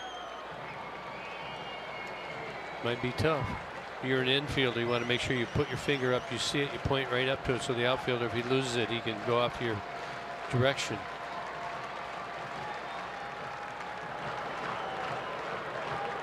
And again, the 3-2. Low ball 4, and that is going to load the bases with nobody out. So Kip has tried to give him an out, but he couldn't lay a bunt down. He ends up walking. It'll bring up Francisco Lindor. And now Bell has to operate through the teeth of the lineup for the Indians. Well, Lindor 286 versus the lefties, 225 runners in scoring position. Singled, stole a base, scored a run back in the 3rd, came in on the double by Brantley.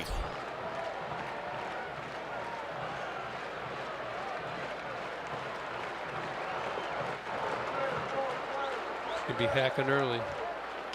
Ground ball, 3rd base, gobbled up. Castellanos comes home for 1, and that's all they get. They'll get the forced at home plate, 1 gone. And Nick took his time. What you want to do, make sure you get 1 out. You rush it, get your feet underneath you. You got the runner coming in there close. You don't want to rush it and have it go arm side and hit the runner. Got the sure out. Alex smartly puts in his pocket.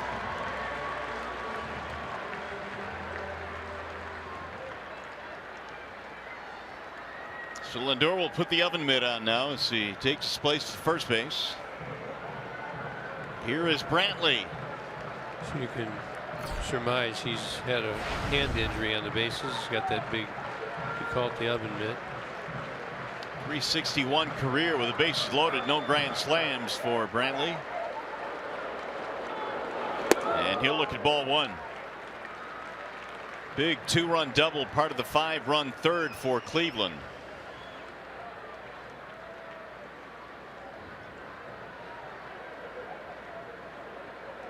And Brantley now with 34 RBIs this year.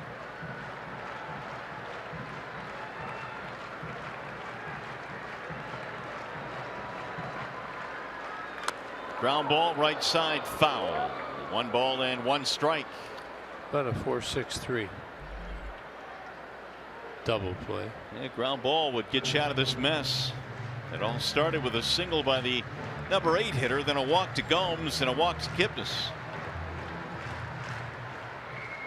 Indians are 3 out of 8 tonight with men in scoring position. They have knocked Zimmerman out of the game here in the 4th.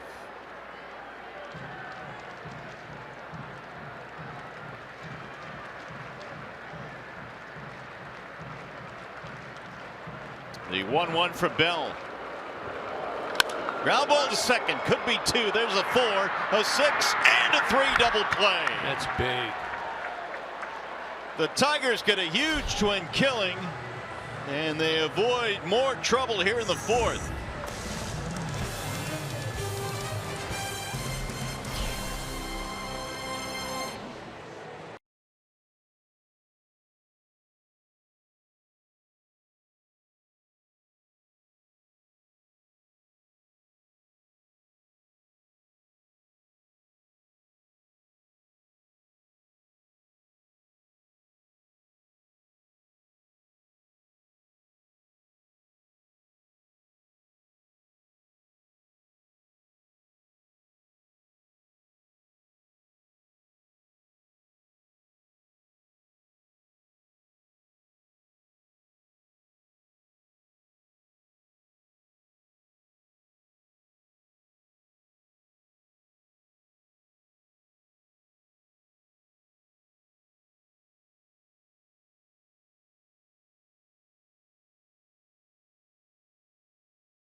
Tigers avoid a huge problem with that big double play. And before the first swing, make your picks for the T-Mobile Home Run Derby Bracket Challenge. With a little luck, you and 3 friends may be going to the 2017 World Series thanks to T-Mobile.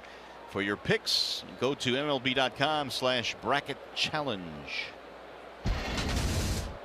Carrasco back to the hill now. Tigers will send Castellanos, Matuk, and Iglesias 7, 8, 9 to the plate. And Nicholas looks at a strike 0-1. Boy, took a good one right there. That ball was elevated. Strikeout victim back in the second. Don't want to get behind Carrasco. He's got great stuff again. Here's the 0-1. Now he comes back with that breaking ball, and he's ahead 0-2. By the way, I want to propose for Pick the Stick. Yeah. We should get one call a game. It's like when I said, "Well, take a 4-6-3 double play right there." If you get it, you should get points for it. It totally threaten your lead right now for sure. It's a bad idea. Swing and a miss. It's a bad idea. We do have a commission, don't we? We have a commissioner, but he's not going to like that idea. Is it Keating? Is he commissioner? No. It's super top secret who the commissioner is. Is he big? He's very big. He's a big man. Big man. Is he behind the curtain? We don't want to anger him. Yeah, I think the wizard. The wizard. Here's Matuk. Well, just add a little more, you know. Intrigue. Mikey looks at a breaking ball strike. So Carrasco, he's throwing about 4 out of 4 strikes this inning, 4 out of 5. He's going to that first get me over breaking ball. Make him pay. Matuk fouls it back. Tigers really have gotten, I think, the last month or so, Gibby, some good production from center field, and that really wasn't the case early on. I would agree. They tried Tyler Collins out there. Andrew Jones was out there. Jacoby Jones was out there. Andrew Jones, come on. Andrew Romine. Close. Andrew Romine as well. But never really anybody took charge of that. There's another slider. My goodness. 5 punch-outs. I'll make it 6 punch-outs. Yeah, well, really though, since Matuk and Presley, who had a nice game yesterday, Alex had 2 RBIs. He had a couple of hits, a walk. So they've gotten some good production. Yeah, Mikey and Alex have done a very good job. And they add another dimension that they both athletic. They can go get it. And they run the bases very well. Help manufacture runs. 3 first pitch strikes right down the heart of the plate. That one at 96. 7 straight strikes this inning. Had an earlier streak in the game of 14 strikes. So he's throwing the ball over the plate.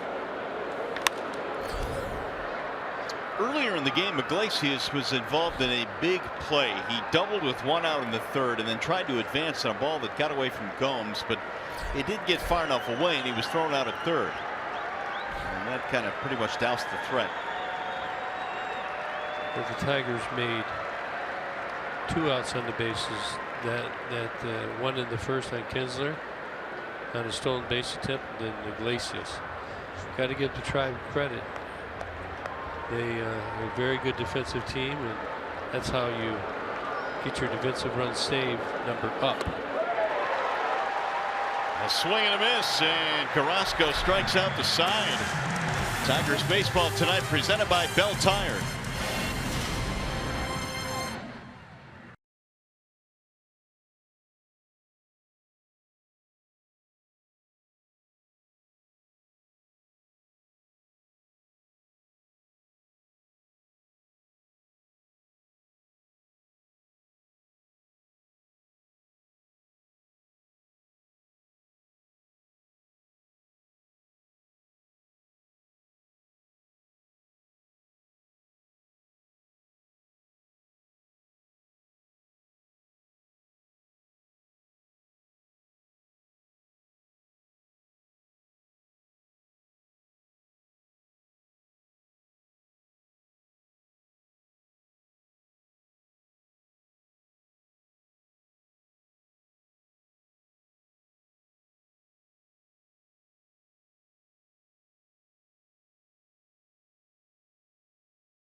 Walk Kipnis, had loaded the bases, force on Lindor at home by Castellanos. He gets the big double play by Michael Brantley. 9 straight strikes after he walked Kipnis to get out of that inning. What the Tigers needed. Well, gives them a chance to come back. He's been impressive in stretches this year out of the Tigers bullpen. He's still trying to keep the Tribe off the board here. You give the offense a chance. 5-1 as we go to the bottom of the 5th inning. It'll be Encarnacion, Ramirez, and Chisenhall. Encarnacion is 0 for 2. Pop up and a ground out. Well, 5-1 sounds a lot better than 7-1, doesn't it? Oh, absolutely. So that's just a huge play. That's after Zimmerman gave up a single and then a walk to open the inning. So Gone, Zimmer do not score, or Kipnis. Bell got a ground ball from Lindor and then one from Brantley to end the inning. Encarnacion looks at a strike. Edwin didn't like it. Yeah, Edwin's in launch mode. He's just really jumping at the ball.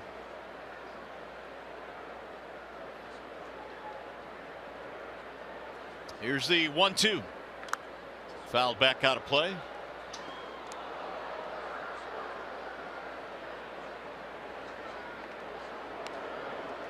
Encarnacion is still taking his walks even after the slow start. He has 50 walks this year, which is 3rd in the American League.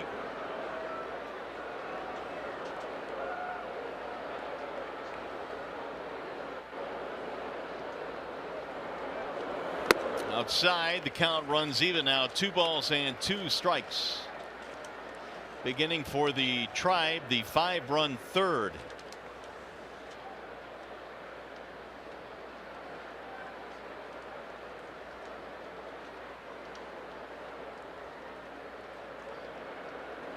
Way outside, and now the count goes full to 3-2. Really let that one go early. His body got out ahead of him. Arms trailing behind.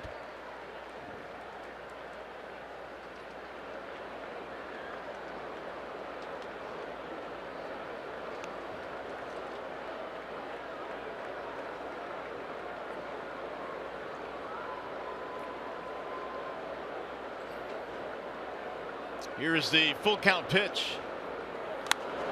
Popped up foul. This will get back out of play. 3-2. The count stays on Encarnacion, who had some big years as a member of the Toronto Blue Jays. This has turned into a 7-pitch at bat.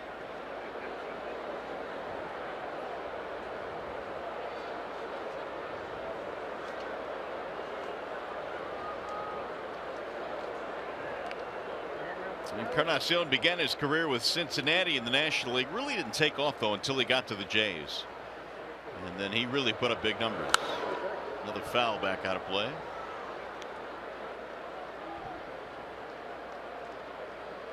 Since 2012, Encarnacion and Chris Davis are tied with the most home runs, 211.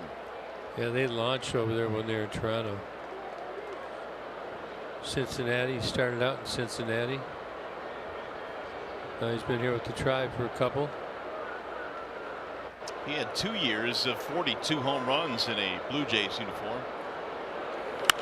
And he sends that one high in the air to shallow center field for Matuk. Mikey hauls it in. 1 away in the bottom of the 5th.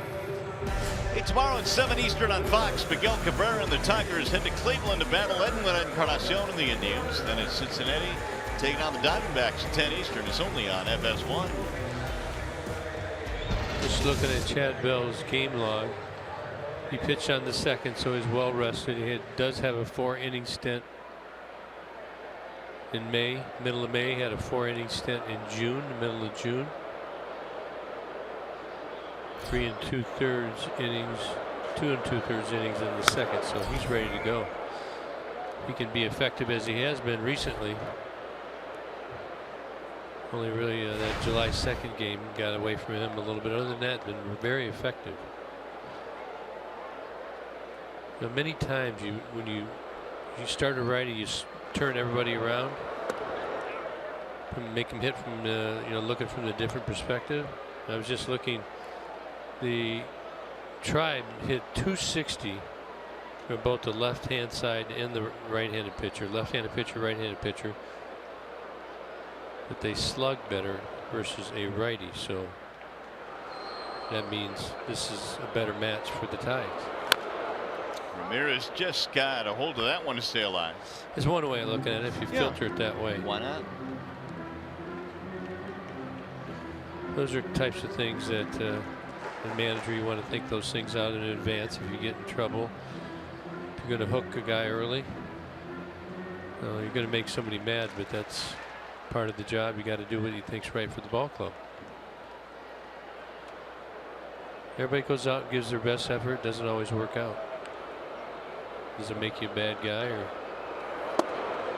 doesn't mean anybody likes you or is trying to get on you? It's just got to make certain decisions in this game.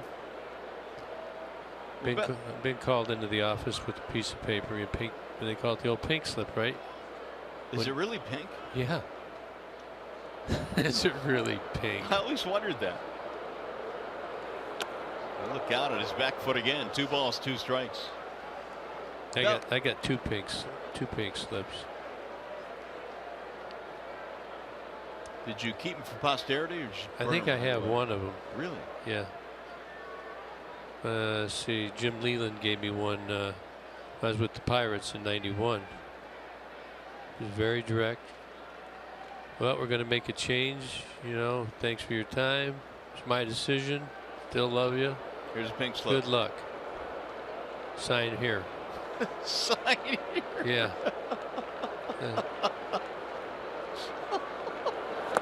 Swing and a miss, and Ramirez is down on strikes. 2 gone. That'll bring up Lonnie Chisenhall, who had a 2-run shot back in the 3rd. Look at Bell's game log as you were talking about it. He's gone 3 games where he's pitched more than 3 innings. So he's been that guy where Brad is counted on to kind of calm things down several times this year. And we've got another one of those situations tonight. Well, he goes as long as he's effective, but you virtually have to make sure they don't score anymore. Just run them all out there. They got, what do they got? 8 or 9 guys at 1, 2,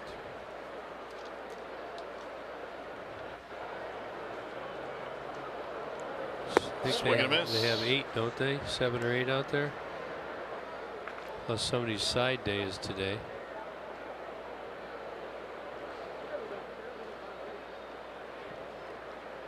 Tiger pen quiet right now, but Zim was bounced out of the game in the 4th inning. Here's the 0-2. Drilled back up the middle. Soft line. Iglesias can't get it.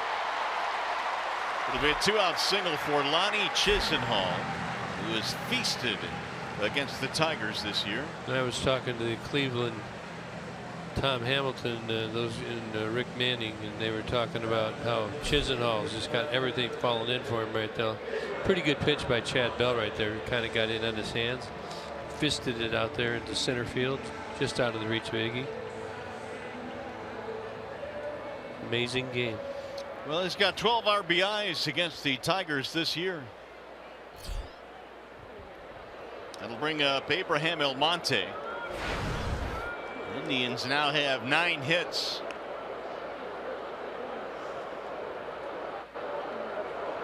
Monte hitting 160 off of left-handed pitchers, even though he's a righty. It's what you call a reverse split. He was on the shelf with a bad shoulder off the disabled list recently.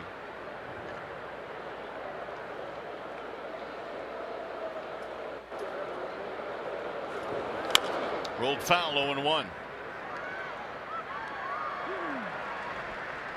Many times when an opponent wants to steal off a lefty or anybody off a lefty, they just guess first move. So you study what he does, his routine.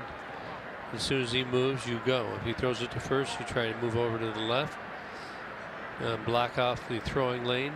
That makes the first baseman go way inside the bag. You just go. Sparky used to have a little sign. Do you remember his white hair? Yes.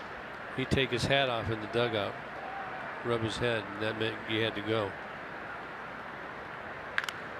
Pulled foul, third base side. Of course, you know, some big guys got uncomfortable.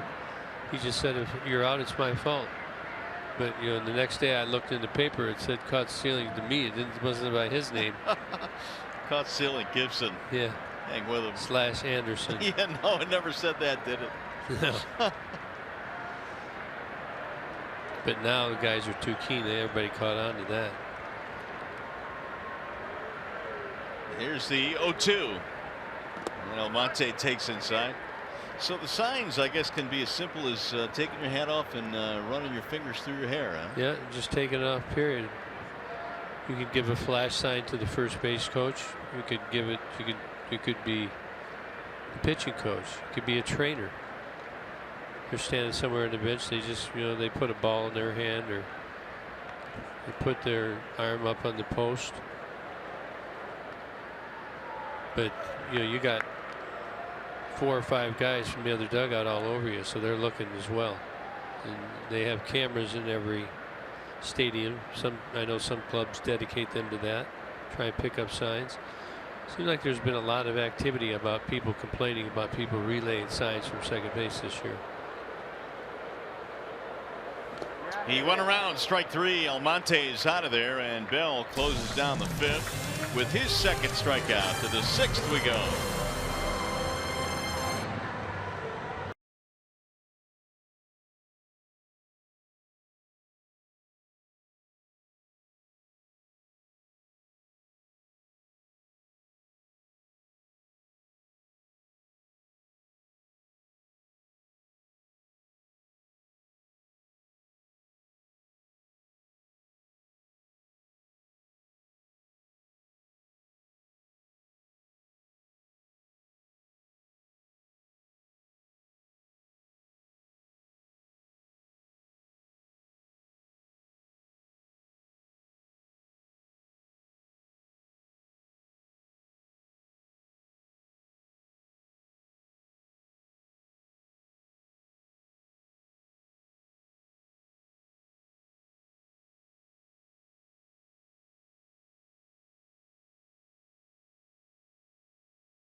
Detroit is brought to you by the Sam Bernstein Law Firm, official legal services of sponsor of Fox Sports Detroit. Bell Tire, for tires and auto service, everybody needs a Bell Tire guy.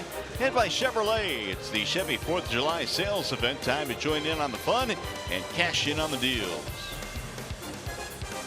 Nighttime settling in here in downtown Cleveland. Tigers down by a 5-1 score, trying to get the bats going now at the top of the lineup coming up in the top of the 6th.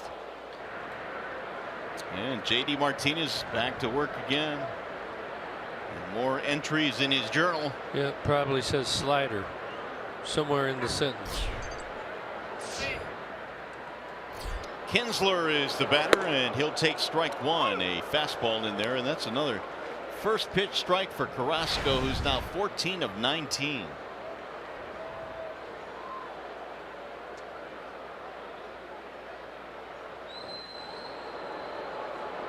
Now the 0-1. In the air to center field. Zimmer started back. Now he's coming in. It's going to drop. Base hit. He was fooled on that one, and a leadoff single for the Tigers. And we check in now with Johnny Kane. All right, boys. Progressive Field has some progressive ideas when it comes to cuisine. I heard about this before we got here. It's called the slider dog. I don't know if you can see it from up there, but it's basically your hot dog with pimento mac and cheese, bacon, and Fruit Loops, because why wouldn't you? So anyway, it's $1 dog night, but we upgraded for the $11 special. We'll be expensing this one as well. Let management know. I'm going to give it a try. hang tight, boys. How do you keep that shape of yours, man? Unbelievable with the stuff he eats. He's running all the time. Young buck, huh? Old Johnny Kane. Here's Avila, and he rips one right down the line into right field. Kinsler hits the bag at second. He'll go to third, and the Tigers are in business here in the 6th. Second hit for Avila. Alex, he jumped right on this, didn't he? He didn't wait. There's that first pitch. Set that first pitch right down the middle. Kinsler right on his way. Doesn't even hesitate. Can you talk, Johnny? Would it ever occur to you to put Fruit Loops on a sandwich? Apparently, Johnny says it's pretty good. A rally meal. Boys. Yeah. Let's call it the rally loops. Let's get them going here. See? Come on, Gibby. Refined it. I said rally meal. You made it better. Rally loops. Whatever it takes, boys. Here's Justin Upton.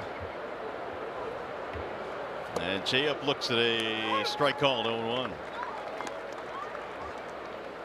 No, honest to God, this is phenomenal. Is it really? No, it really is. So you didn't have to put anything else on that.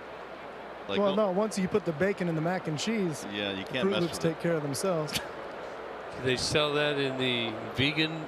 I don't think so. I don't think vegan so. model.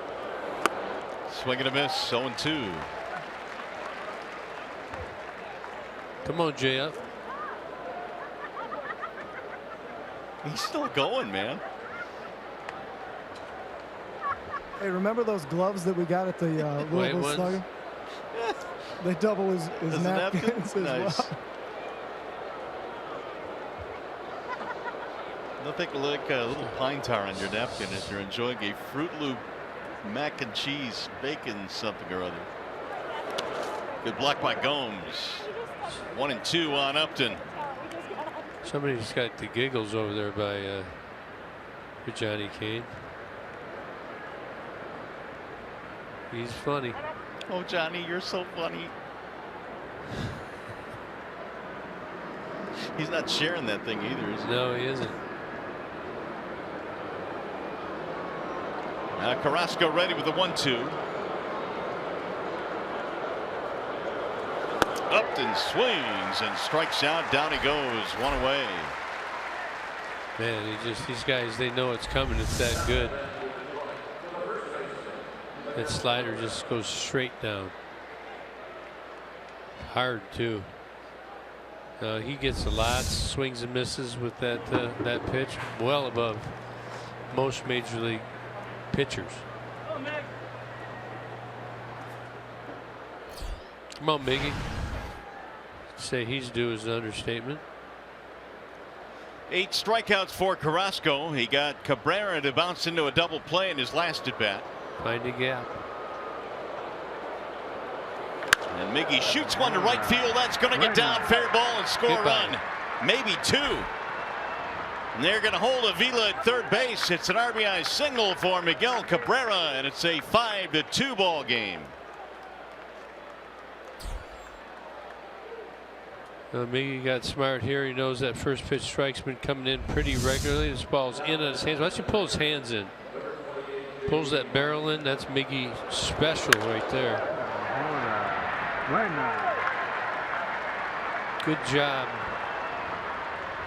by Chisenhall to get that ball in quickly, though. Holds him to a single.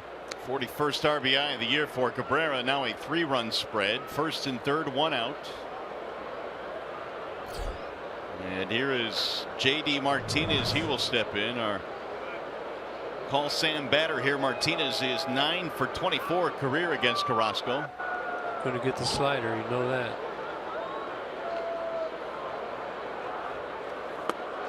It's in there. Strike called. Fastball from Carrasco. JD did not like that. He thought it was low. Pitch count by inning for Carrasco at 80. Here in the top of the 6th.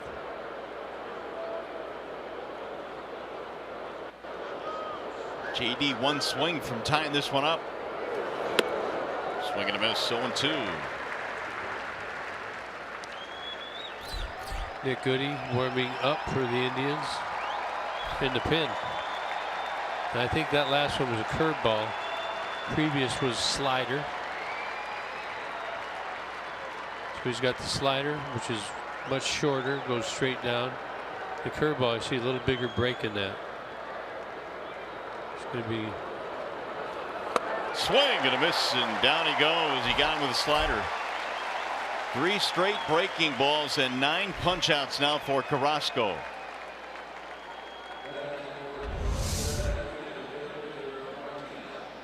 That's tight. Man, can't see the spin on it. They know what's coming. It's that good. Carrasco tonight has gotten 16 swings and misses. Here's Vmart with 2 outs. Victor single and a ground out. He bounced into the shift his last time up. Hit a ball into right field that Kipnis ran down and threw him out. And Victor pops it a foul back out of play.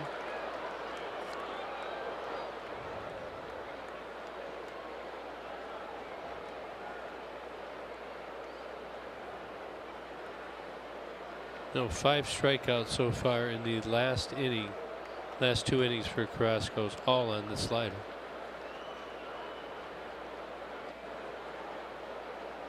His has maintained that good bite as the game has gone on. The 0-1 pitch. Make it 0-2 now on Martinez.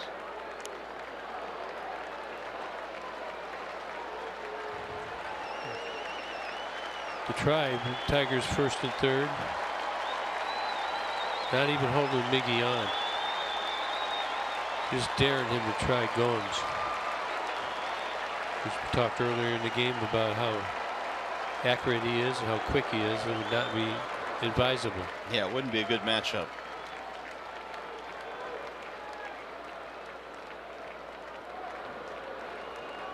Now Carrasco ready with the 0-2.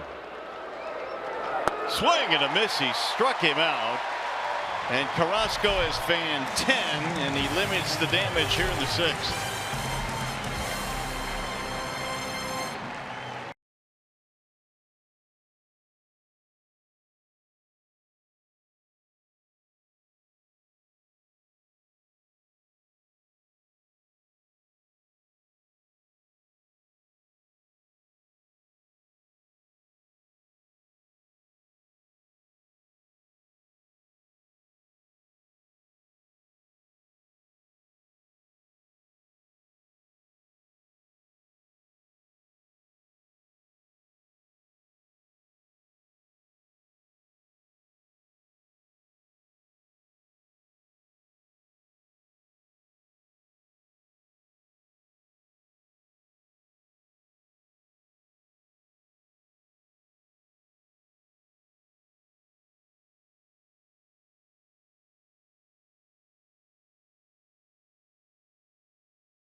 That whole Baltimore team right now is a little bit confounding. They've had trouble with their pitching staff, but Machado with a low batting average, he's a lot better than that, Gibby. Yeah, he is. He's had a lot going on since he first came up.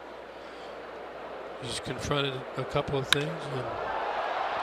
Zimmer skies one to center field. That's going to go way back to center field, and it's going to go over the wall. Bradley Zimmer to dead center, and it just kept going.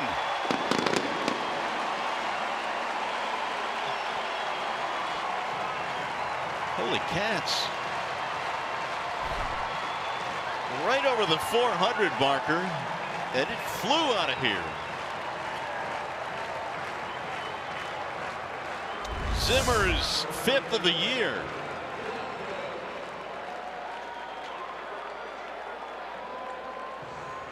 And apparently he got all of it. That's a bomb. Guy's got big levers.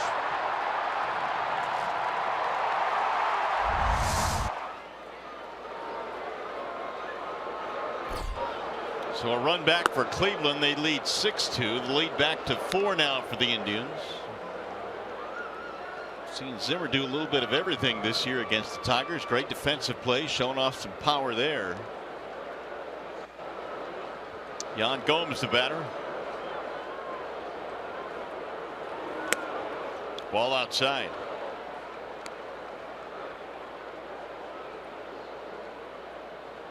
Did you think that ball was gone off the bat? Well, when I looked at Matuk, he really looked like it was going to go. He just kept going back and back and back. Walk and a ground out for Yan Gomes. Indians have their 10th hit of the ball game now. They lead 6-2 here in the 6th.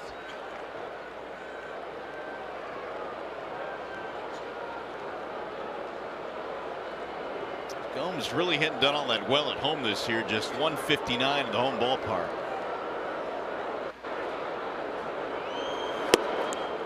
And he is taking a walk now.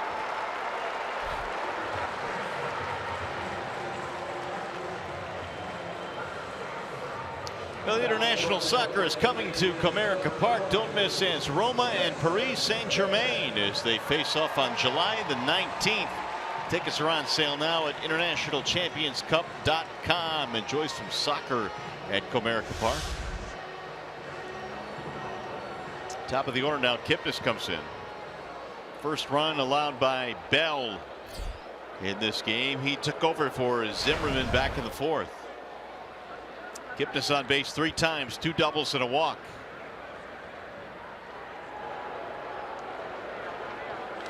Bouncing ball foul. Indians had an opportunity to blow this one open when they loaded the bases with nobody out in the 4th, but failed to score a run. Tigers have tried to chip away against Carrasco. They've managed 2 runs.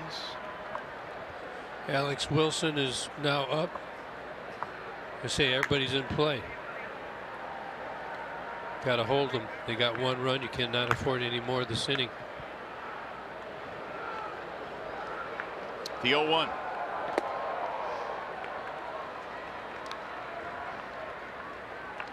Kipnis has 8 home runs this year. 7 of them have come in the leadoff slot. He has pretty much settled into that position now. The Indians aren't without Carlos Santana, who is on the paternity list. He is scheduled to come back tomorrow for game 2 in the series. And he has seen some time in the leadoff slot. Missed it low. He did not go, says Jerry Lane. Look close.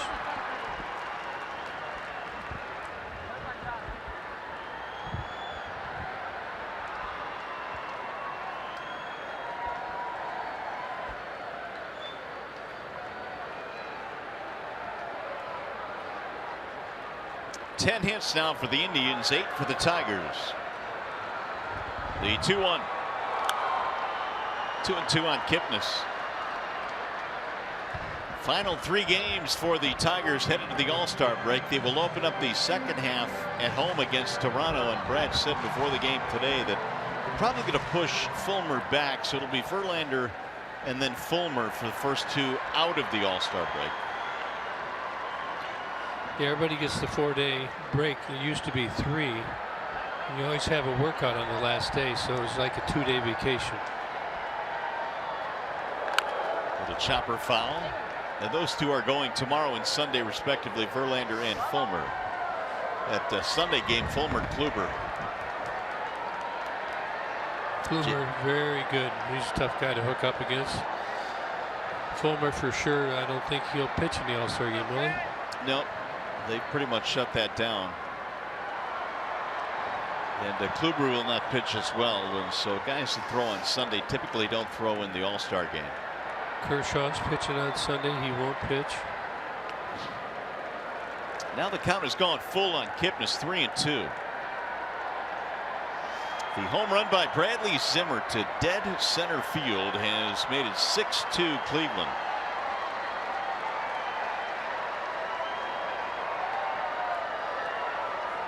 Number 1 prospect in the Indians organization getting a chance to show what he could do at the major league level this year. Big boy, 6'5". Did you check out his trot, by the way? No. Some long strides. You get around there pretty quick. The 3-2, and it's a ball. It missed low. That'll put 2 men on. Back-to-back walks now for Bell. You got to get him out of there. Here comes Brad Ausmus. He has signaled to the bullpen. So the Tigers will make another change here in the 6th, and will step aside. It's a wall-side windows pitching change.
And Bell has been taken out of the ball game now. We play in the 6th. Friday, July 14th, Tigers host the Blue Jays at 7:10 p.m. Fans are invited to stay after the game for a fireworks spectacular. If you'd like tickets, call 866-66-TIGER or visit tigers.com. New pitcher for the Tigers is Alex Wilson. See, Alex has been scuffling a little bit as of late. 38th game. That's quite a few going into the first half. ERA's climbed up to 3.89. Not being able to locate quite as good as he was earlier in the season, but he's throwing a lot of innings. See, Brad talked to Gene Lamont about some strategy. Looked like it was a pretty serious conversation there, trying to plan out ahead. Well, the Tigers have given up a run on the home run by Zimmer. Now back-to-back walks, and here's Lindor.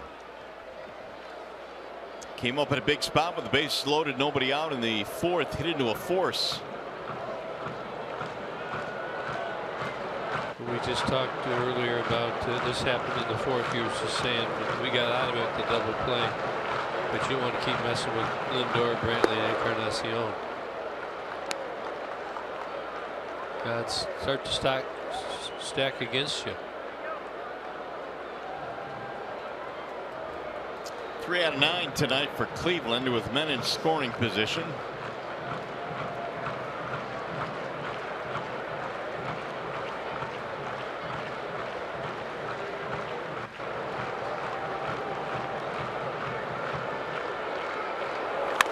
Lindor rolls it foul.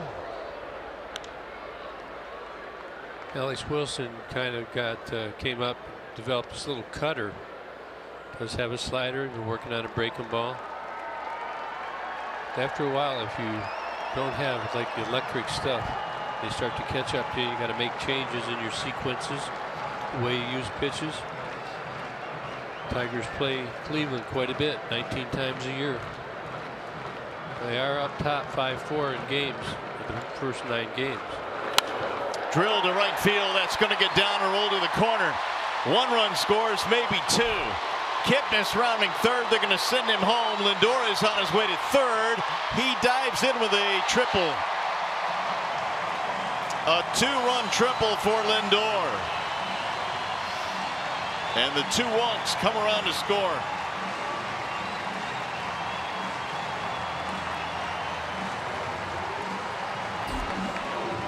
This looks like a cutter. He tries to get it on his hands. He doesn't get him in, and he gets it down in the corner. Those Indians are running the bases. He's looking in there. 94. Doesn't cut very much. Right inside the line. I was looking from the booth up here. I don't know if Jason Kipnis touched third base, but there's going to be no appeal by the Tigers. Infield coming in now for the Tigers with Brantley up there trying to get the run in from third. Nobody out. Ball 1. So those 2 runs will be charged to Bell. All 3 of the runs here in the bottom of the 6th are his. Brantley had a 2-run double back in the 3rd.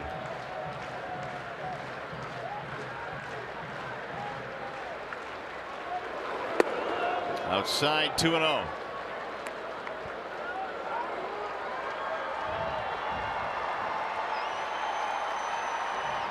The 2 Wonks have come back to haunt Bell and the Tigers. They both come around to score.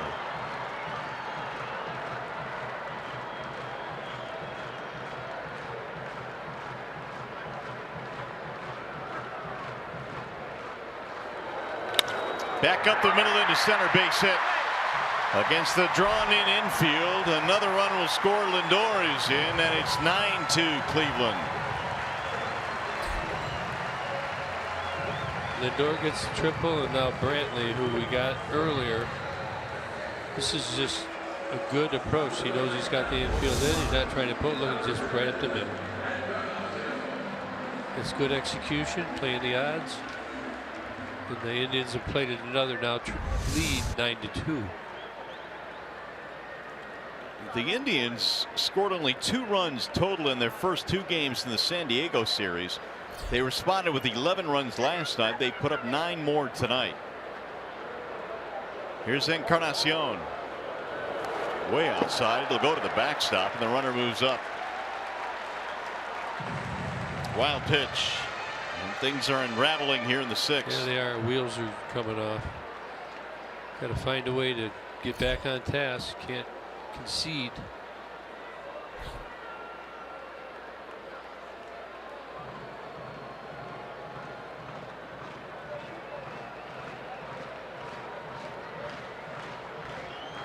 I've been in this situation before. You're trying to think what can you do. Right now you need to just get out by out. Try and keep the game slowed down. Execute your pitches. Make sure you're a fielder and that you're ready to make a play if it's hit to you. Don't rush it. Give the Indians what they've earned. Nothing more.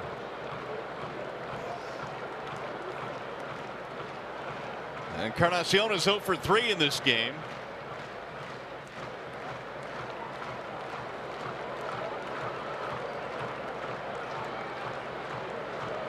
Now Wilson ready with the 1-1. Swing and a miss. I can hear some questioning my thought process right now, but this is the game of baseball. It's so tough the way it swings on you, and it's really never over until it's over. Now, how many times has somebody come back from a 9-2 game this year? How many would you guess? Well, I know the Indians did against Texas, so there's 1. No, 5. No. That's why you got to keep grinding. So it's doable. Yeah, absolutely it's doable. But you feel the emotion part of it's 9-2 right now. And the Indians are out executing us. I feel all that. But you've got to force yourself to get through all that, get out of this inning, and be the next team that comes back from a 9-2 deficit. If you don't have the patience to do that, then it's hard. You're this game will eat you up. There's still nobody out in the inning. A home run, 2 walks, a triple, and a base hit for Cleveland. Ooh, good pitch, and Encarnacion caught looking. 1 gone. Tigers are on their 3rd pitcher now. They got plenty down there to get it done. Good pitch here. Look at here. Good breaking ball. Catches the bottom of the zone. Encarnacion's been complaining all night. Going to have to take a seat again.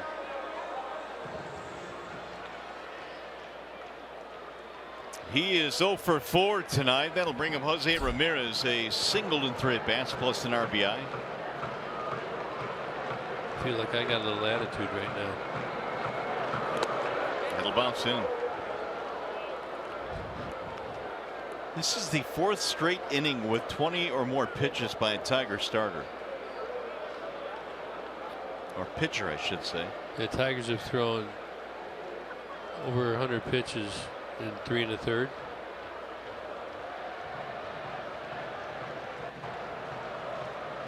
One 1-0 on Ramirez.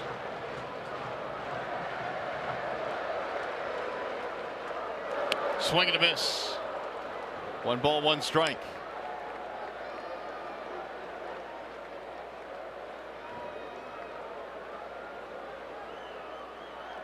Nine runs on 12 hits for the Indians. 2 runs on 8 Tigers hits. Tigers fans right now wondering how the Tigers will come back in this game. There's a ball outside, 2-1. Good moon phase for it. It's another thing we got going in their favor. Oh, of course. It's the favorite one. You remember it. Woo, thank goodness. Yeah, that would be the I have no idea what the phase. waxing gibbous phase. Oh, that's right. More than 50% illuminated, but not full. It'll happen within a week. Now, there's many people out here that believe in the moon phase. The things it gravitates you towards something good or bad. But are you one of them? Well, see, that could also describe what you're doing right now, waxing gibbous. Well, I don't wax, but there it is. It is. It looks like it's full, but it's not. Well, I'm going to go with full because I'm just merely holding on to any glimmer of positive thought we can interject right now till we get back at bat and start scoring some runs. Got to do it. They're just going to complete the intentional walk to Ramirez now, and that'll put 2 men on and bring up Chisenhall, who, well, he's not been an easy out. Well, he's raking right now. He's been hot, jam shot, and a bomb.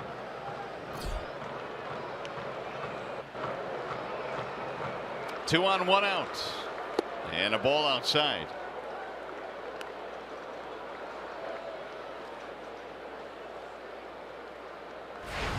Jose Ramirez has gone from a utility big league player to somebody that is being walked intentionally these days. He's earned it. He sure has, man. He's been unbelievable.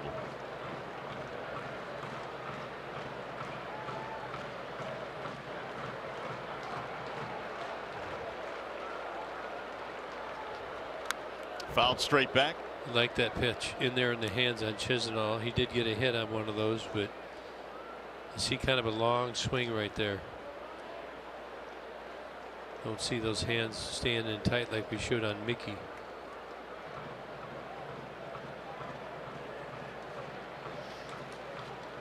It's been a really good year for Chisenhall. He has 51 RBIs now. Another 4.63. I'll take it. Low and away. 2-1. So the Tigers had Zimmerman. He went 3. Bell went 2. Now Alex Wilson, only a third of an inning, giving up 9 runs. 5 walks and 5 strikeouts, 2 home runs. Not a good combination.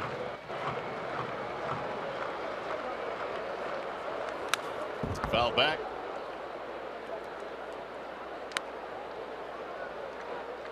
Lonnie Chisenhall last 4 years. He's having his best year of his career. Already has 12 home runs. He'll probably easily surpass all of his previous accomplishments this year. 12 homers is just one shy of his career high, and we're not even to the break yet. It's been that kind of year for the right fielder. That's in the air toward left field. Shallow. Upton coming on, and the runners will hold 2 outs. That'll bring up the 9th man at bat in the inning, Almonte.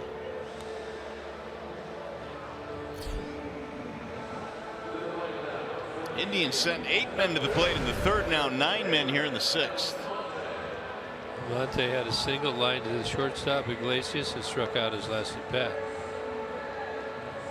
You know, Kirk, when you look at the Tigers' fortunes this year, and we talked about how important this series was to the team and still is, but again, they just didn't get any length out of their starting pitcher tonight. Zimmerman was knocked out of the game in the 4th inning, and really that's where it kind of all started. I think that the Indians had a good game plan against Zimmerman. I think his slider was good early, but he started missing his spots, and it was over the part of the plate, and that the Indians put good swings on it. Gave up 5 runs, 8 hits in 3 innings. Almonte 1 for 3 tonight.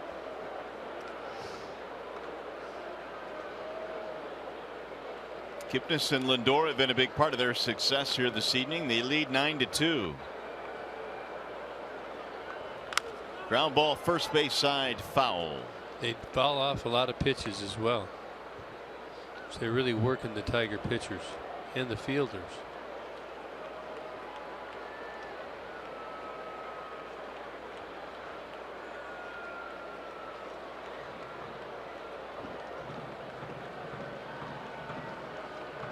One ball, 1 strike on Almonte. Tigers chipped away. They got 1 run in the top of this inning, but the Indians answer with 4.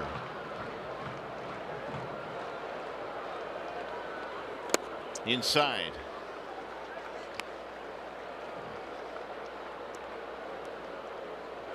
Two and 1 the count. So what do we get? How many pitches do we got total? Let's see. We got 39 foul balls out of all of our pitches so far. That's a lot of foul balls in the game. Swing and a miss. Seems like a curveball right there, or slider, whatever it is. He's really got some good bite into that. That's the one that worked the scoreless innings for Jordan Zimmerman early in the game. Ran into trouble there in the 4th.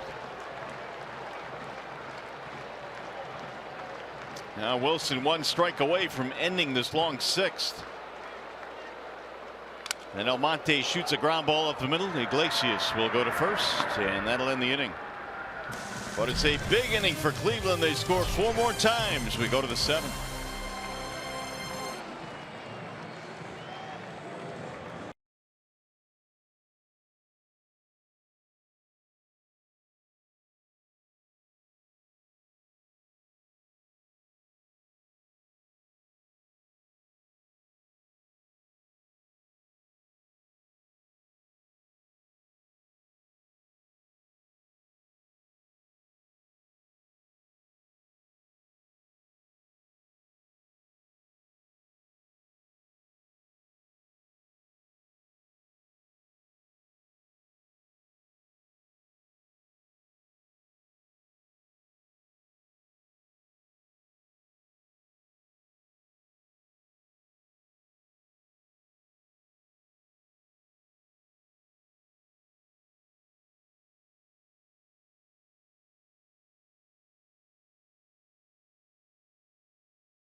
Score now as we go to the top of the 7th here in Cleveland. Don't forget, on Saturday, July 15th at noon, 2017 All-Star pitcher Michael Fulmer will sign autographs at the D Shop at Comerica Park. If you'd like tickets, go to tigers.com/autographs or email authentics@tigers.com and get a Michael Fulmer autograph. No, that was an old shot. He had a beard. Yeah. A little cleaner these days. Well, the Tigers got to try and get it going now. Carrasco in the last 2 innings, 22 strikes and only 1 ball. How about that? And he misses ball 1. It jinked him. Started with the slider. Usually he's been going with the curveball, get me over, or the fastball, just getting that first strike to the Tigers. However, did get on a couple of those. Got a couple of hits in the 6th inning on the first pitch strikes and got a couple of RBI. Or got an RBI on it. They got 1 guy on base. And there you see total first pitch strikes 19, called 14, swinging 5. There was 2 hits out of the swings. Nick has fanned twice in this game. He's up 2-0 the count. Ground ball foul. Blaine Hardy, who was recently called up, is tuning up now in the Tigers pen.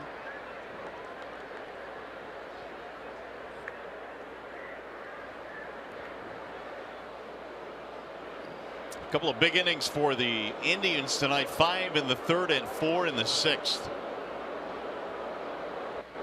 Here's the 2-1 to Nick.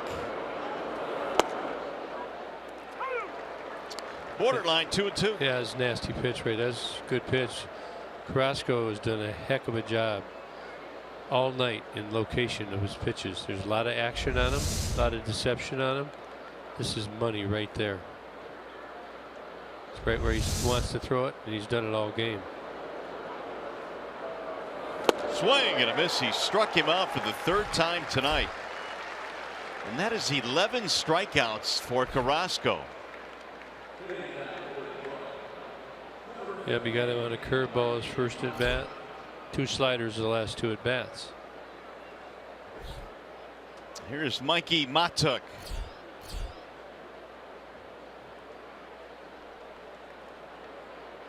The last 7 outs that Carrasco has recorded in this game are via the strikeout. Mikey fanned in the 5th inning. He's 0 for 2. And it's in there, strike 1. Carrasco has done a really good job of limiting damage in this game. He got a big double play after 2 men were on in the 4th.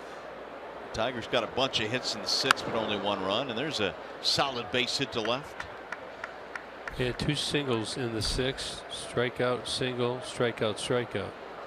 So even though he has given up some runners, I don't know that he's walked anybody. He's got 1 walk today. So that's how you limit the damage.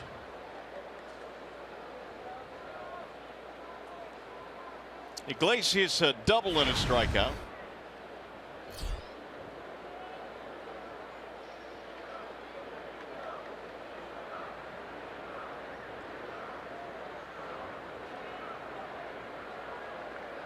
Iggy spins away, ball 1. Now, if you're Mikey Matuk, you cannot get doubled off. You're down by 7 runs here in the 7th inning. So I mean, just your head has to keep, your thought process has to keep going. You're going to look at Encarnacion. He's not going to get off that bag very far. So you got to shorten your lead up. You cannot get doubled off.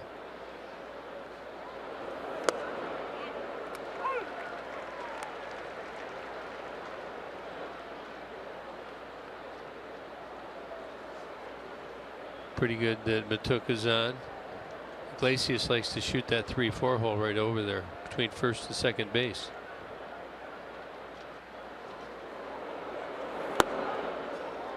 Matuk was 2 or 3 steps towards second, put on the brakes. 2 balls, 1 strike. The 11 strikeouts tonight for Carrasco is a season high. He had 10 at Baltimore a couple of starts ago back in late June.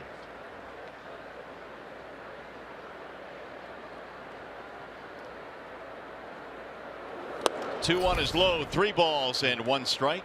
So I got 1, 2, 3, 4.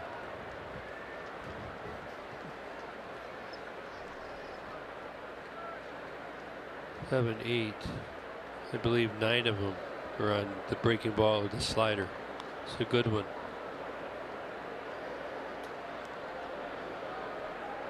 $11 strikeouts, the career high for Carrasco's 15. Here's a ground ball to third. Ramirez, he'll fire to second, one, relay to first, is in time. A double play. That'll end the inning. No runs, 1 hit, nobody left. Coming up, the Consumers Energy 7th inning stretch.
By a score of 9-2. MLB.com at bat is your #1 mobile app for live Tigers baseball.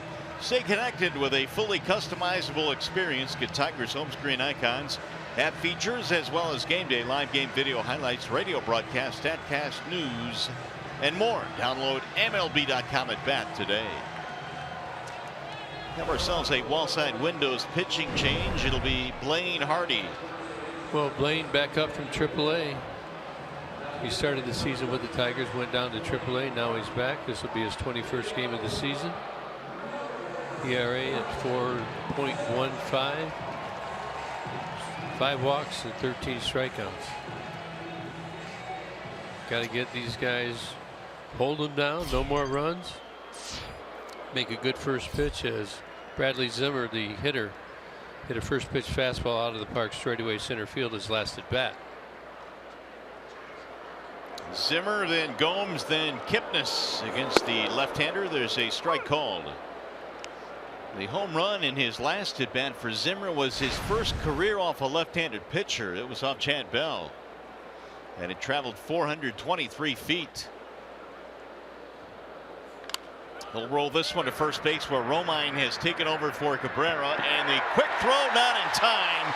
Zimmer with his speed beat Hardy to the bag.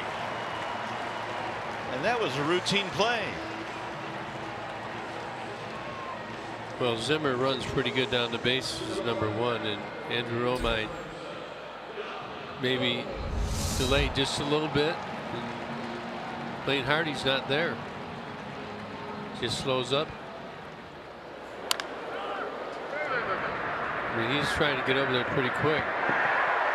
Driving about a 4.05 seconds, so that's pretty good. Above average. Good hustle by the rookie.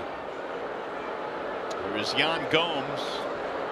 13th hit for Cleveland in the game. Gomes looks at a strike.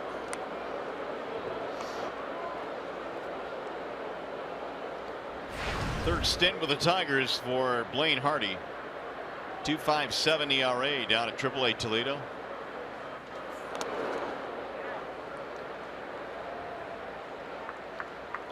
One ball and one strike.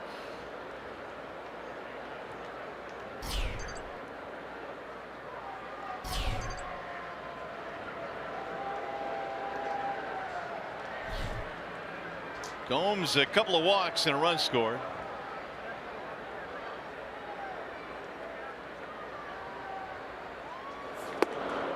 Here's a ball inside. We'll check in now with Johnny Kane, who's hanging out with some Tigers fans tonight. Well, I'll tell you what, guys, nobody's giving up hope out here, especially at the corner bar. And I'm joined by Jeff, Amy, and Holly, who originally is from Chelsea, Michigan, but moved over here to Cleveland. You're enjoying it for the last 25 years. Listen, you guys are all drinking your own crafted brews. Tell me about how this whole process works. Well, you buy a card, and if you're lucky, you go up there, put your card up to the wall, and then you pour your own beer. Hopefully you don't get all foam. And 17 seconds? I think we had something like 18 seconds to pour your beer, and the gals back there were really helping us because all I got was foam, but they made sure. And yeah, it was awesome. It's all local brews. All right, all local brews. Jeff, you from Ann Arbor drove over to catch this game, and what kind of beer did you get? I got something called sibling rivalry. So it's, all about fighting with your brother and sister. It's the best ever. How much do you follow the Tigers? Well, gotta ask her. Amy, let's get, yeah. Sarah. How much do you, Sarah, I'm sorry, calling you Amy, I'm sorry. Sarah, how often do you follow the Tigers? What do you think? I'm a big Tigers fan. I go to games in Detroit, grew up around there, live in Chelsea and Ann Arbor now, and been to several games this year, so this is our team. This is our team. We always like to see the Tigers fans representing on the road and when they're pouring their own beers, and sometimes I'll get their names right too, which makes it even better. Boys. Attaboy, Johnny, thanks. Yeah. Stay away from the craft beers out there. They found a way to stay. They're offering. Found a way to stay in a good mood, huh, Johnny Kane? However, the Tigers, for the second of 3 innings, find themselves with the first 2 on. Single and a walk, and Kipnis looks at a ball low.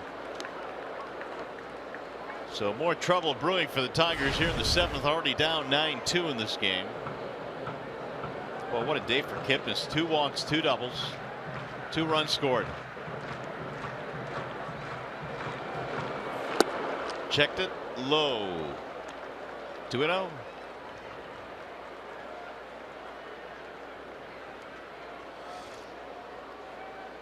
Well, we did a little research. What was the biggest deficit this year? The Tigers 3 times have come back with 3-run deficits this year, won those all. We need to establish a 7-runner. This would be the first one, apparently. This would be the first one. All right. Not this would be, this will be the first one. I'll make that correction. Thank you. Thank you. See? Meanwhile, 3-0 on Kipnis. And in there, a high strike given to Hardy. Right at the top of the zone. Got to come in and throw strikes. Blaine's got the movement on his ball that he can get that double play. Get it down in the zone, get a little movement on it, a little sink, a little run. Let your infielders take care of business. Pulled on the ground to first. Romine. He'll go to second. There's one there, and that's all they get. That works. Fielder's choice will leave runners at first and third with 1 out. Did a good job of making sure he caught the ball right there and then making a good throw. Made sure to not hit the runner. Jan Gomes. Lindor had a key 2-run triple in the 6th inning, which extended their lead. At that point, it was 8-2, and then he was singled home by Brantley to make it 9-2. 42 RBIs of the year now for Lindor.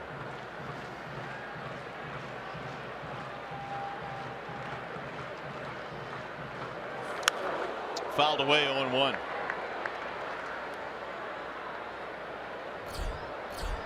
Take a look at the box score. Doesn't look very good for the Tigers, although the Indians are having a good night tonight. Only Encarnacion and Gomes without hits. A lot of production out of the top of the lineup. And Zimmer, his first career 3-hit game. Smothered by Avila. 1 ball, 1 strike on Lindor.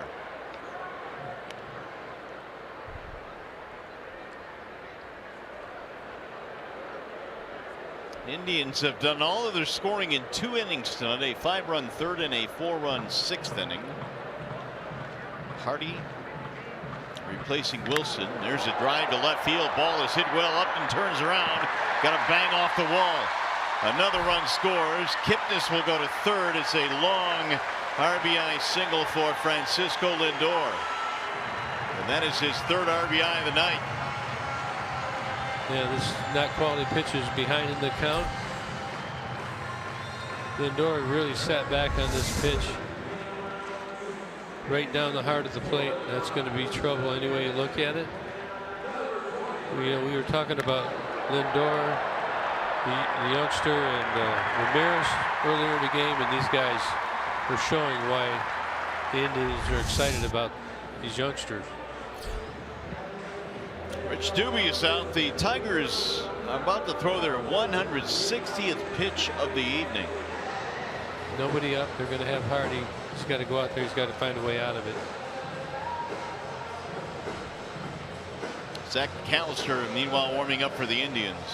Yeah, with the lead like this, they're probably going to want to give Carrasco some rest. Bell, Wilson, and Hardy have thrown out of the Tigers' pen tonight. Here is Michael Brantley, still only 1 out, 10-2 score. Ball 1.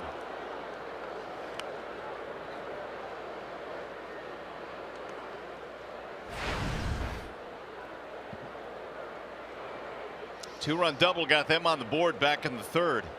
He's knocked in 3 tonight. And he'll drive that one to right field on a line.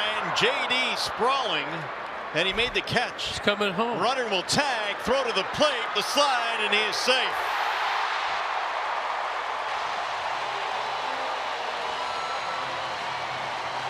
Martinez hit the cutoff man, and Kinsler whirled and threw home. We'll see if the Tigers challenge here. Yeah, they were not alert that he was going. They had him stopped because he made a mistake. The runner did not tag initially. He had to go back and tag. See Ian Kinsler looking over his head, over his shoulder right there. Now watch up here and watch right up here. He's well down there. This run should not score. It'll be a sac fly and an RBI for Michael Brantley. Another run in. 11-2 for the Indians. So that'll be a sac fly for Brantley. And that is his 4th RBI of the night.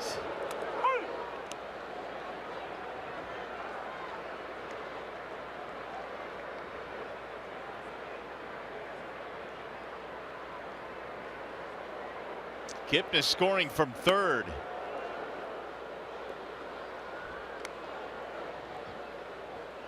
A 14-hit night tonight for the Indians, and Encarnacion does not have a single hit. He's fanned twice. He's 0 for 4. Yeah, officially that was a sac fly. Well, he's just letting it fly, isn't he? All night. They've been swinging for the downs.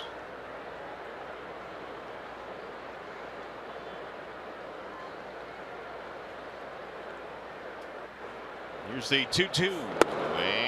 And it just missed. Indians last night put up 14 hits in their blowout win against San Diego. 14 more tonight, and a lot of the fans have been complaining this year. The offense has been inconsistent here in Cleveland. And he lost a ball. That's right there. The Tigers getting no breaks now. The Indians got shut out by the Pods early in the series. 1-0. Looked like a pretty good pitch right here. Maybe the way Alex caught it, they didn't give him the call, but in front of the plate it was high enough for a strike.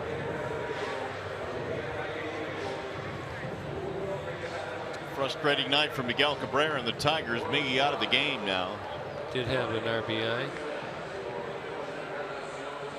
Encarnacion coming out of the game as well. He will be replaced. Brandon Guyer will pinch run.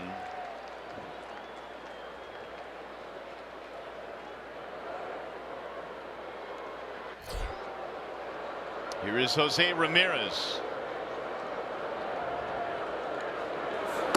Ooh, up and in near the chin.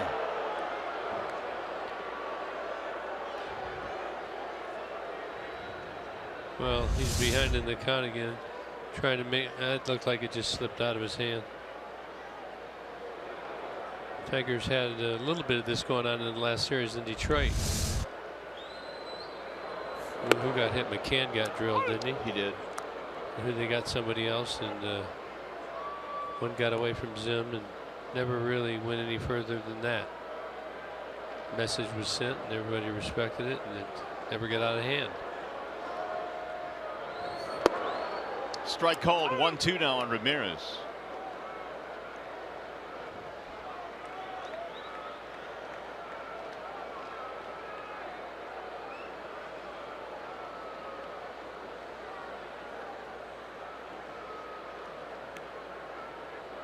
Hardy now with the 1-2 and a little chopper back up the middle. On the charge, Iglesias can't glove it. Everybody is safe. That'll be an infield hit.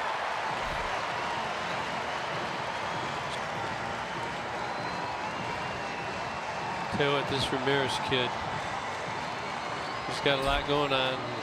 He hits good from both ways. Watch him. He is really getting after it.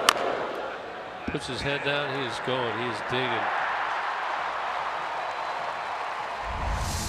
Like the way the kid plays. He plays with a ton of energy. So they're loaded up now with 2 outs. Here's Chisenhall.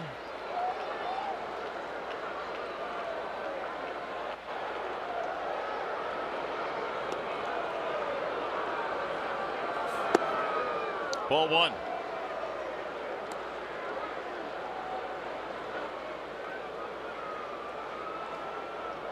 Lindor, Guyer, and Ramirez on the bases.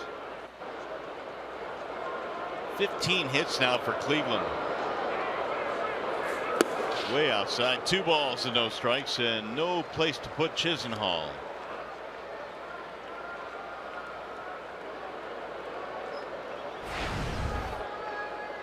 Couple of grand slams in his career. Chisenhall with a 2-run shot off Zimmerman back in the 3rd tonight. Yeah, Blaine, he's got to find a way to get him out right here. This inning's just kind of, again, it started with a single, a walk, fielder's choice, another single, sack, a walk, another single. See, the Tigers, for whatever reason, against this team, has really had a hard time stopping these runs.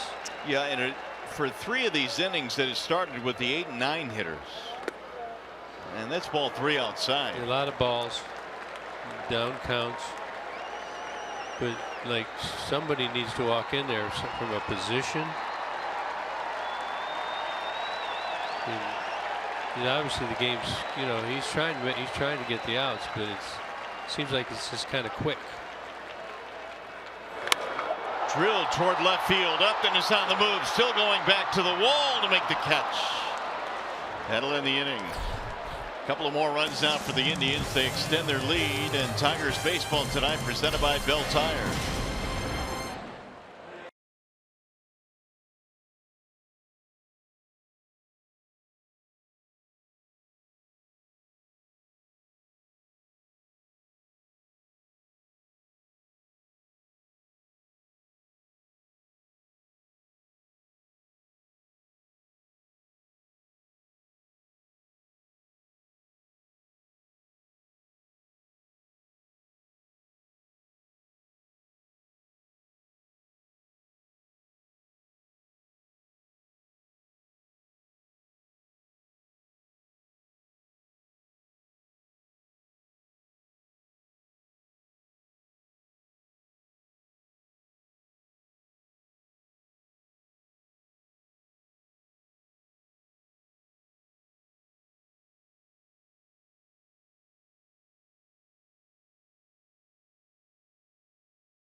Baseball on Fox Sports Detroit is brought to you by Comerica Bank, a part of Detroit and the community since 1849. Your Metro Detroit Chevy dealers. Visit ChevyDetroit.com. See why Chevy drives the Motor City. And by Wallside Windows. We can do that. We are the factory. Here's our Comerica Bank game summary. It has been all Indians tonight. They lead 11-2. One bright spot for the Tigers. Victor Martinez, his 2000th career hit. And the Indians had a big 6th inning, 4 runs scored with no outs. Kipnis 2 for 3, double, 2 walks and 3 runs. And this Indians machine has rolled, and the Tigers have had a couple of miscues after that have not helped them. We got another Wallside Windows pitching change. It's Zach McAllister. See the numbers right there. ERA a very respectable 2.72. Dixon Machado is going to hit for Kinsler. We have a ton of changes now for both sides. We'll get to them in a smidge. Machado sends a ground ball up the middle, and it's going to find a hole. Base hit, leadoff single in the 8th. So Machado, who hit his first major league home run yesterday, chips in with a pinch hit single tonight. Guess that made him have a good imprintation of the way he could hit.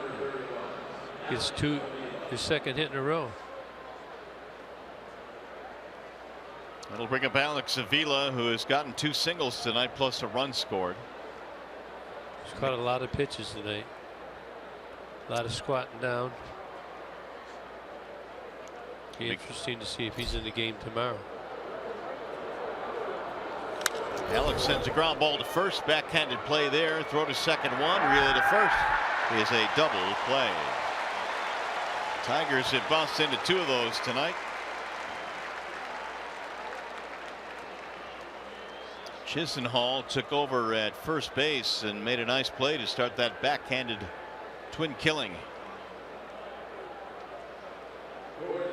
3-5-1. Chisenhall's at first. So Geyer went out to the right field. Here is Presley for Upton.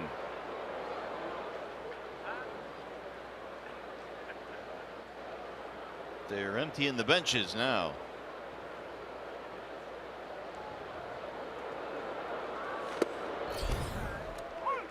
Presley with a pair of RBI singles in yesterday's game. The victory over the Giants.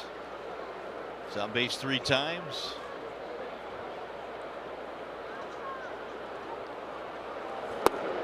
That'll dive low. Yeah, did a good job yesterday, and when you get contributions from Presley to Matuk, it really helps the big guys relax and picks them up.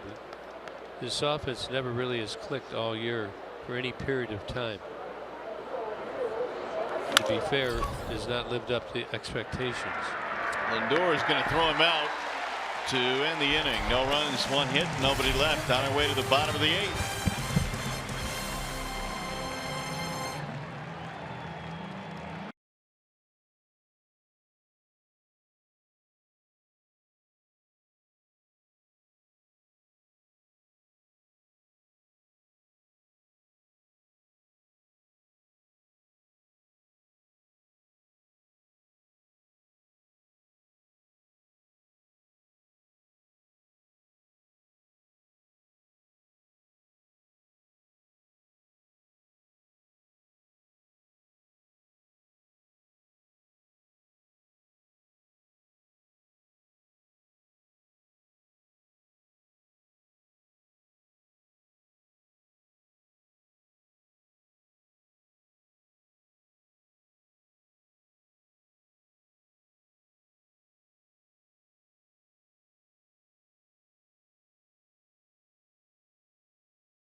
Upcoming matchup presented by Wallside Windows. It'll be Mike Clevenger for the Tribe against the Tigers' Justin Verlander. Yeah, Justin Verlander had a tough game last game, and you know that Cleveland's been one of his toughest teams, so I know he's got something to prove, and he'll be ready to go tomorrow against Mike Clevenger.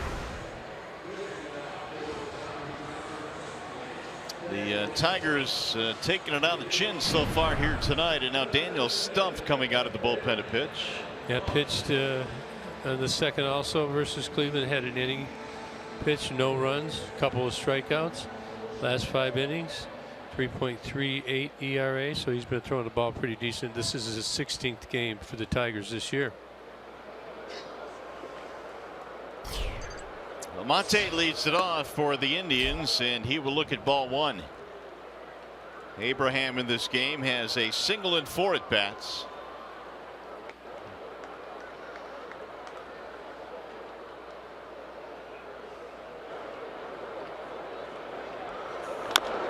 Chop foul, 1 ball and 1 strike. Presley stays in the game. He'll play left. So they've got Jay up, Kinsler, and Miggy. Give him a little rest. Sometimes you have to do that. Hopefully they come back energized tomorrow and kick some butt. Machado stays in the game to play second. And Almonte rolls one into left, a base hit. Man. Cleveland has another hit in this game. So it's at 16. 16 now. Bradley Zimmer will stand in. His first 3-hit game coming here tonight, including a home run to center field. Hit the first pitch out back in the 6th inning. He's big, he got strong, he looks like he's got a pretty good approach at the plate.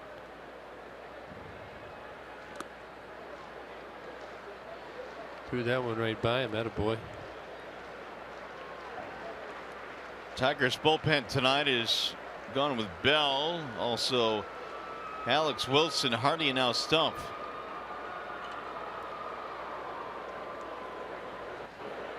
The 0-1.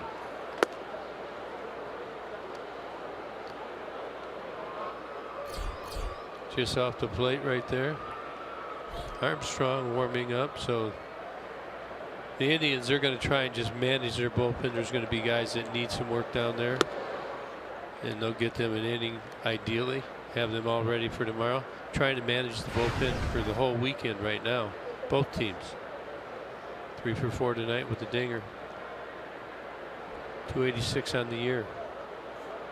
Brad Mills taking over for Terry Francona. Grounder right back to the mound. There's a 1-6-3 double play. He touched the bag. 2 gone. Pretty good. You know, these aren't routine when they go right back to the pitcher. You're going to see Iglesias is not quite there yet, but Stumpf makes a good throw. Look at him. Throws right to the bag. Iggy drags his foot over it. You've seen many that you know, that throws off just a little bit one way or the other. They're not going to turn that. All very important. Kind of like quarterback leading his receiver there. Threw the ball to the bag. Iglesias made the nice turn. But he had to take a little bit off it, or he would have airmailed it right into center field. Chopped to third. Castellanos has it, and that'll end the inning. 8-pitch inning for Stumpf, and we go to the 9th.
Go to the ninth inning. It is 11-2 in favor of Cleveland.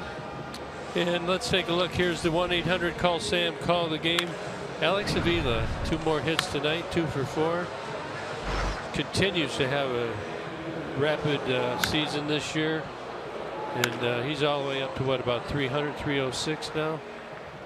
That's our 1-800 call Sam call the game tonight. A little bit of good stuff, and in a very disappointing game so far. So we've got a new pitcher now. It'll be Sean Armstrong for the Indians. You can see the numbers right there, 4.5 ERA. Let's get some runs off him, huh? Romine leads it off for the Tigers against the right-hander. And Andrew looks at ball 1. Ninth inning is underway.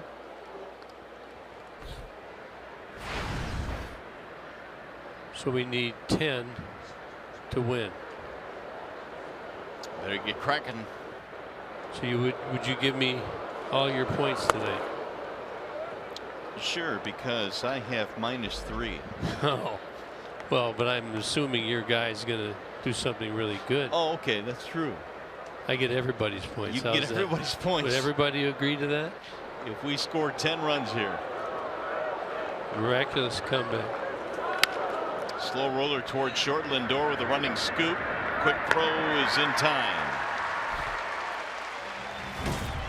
Just as we promised earlier in the game, it's Miller time, brought to you by Miller Lite. It's our Miller moment. Victor Martinez in the 4th inning. Number 2,000. First hit was in this ballpark.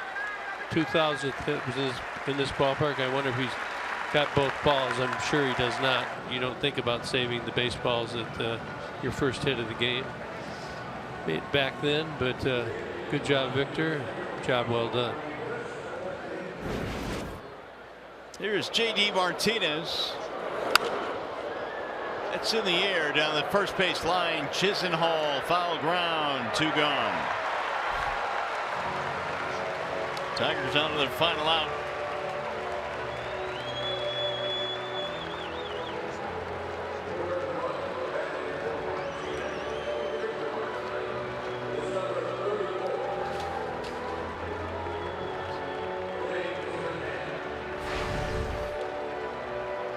James McCann will bat. He'll get an at bat here for Victor.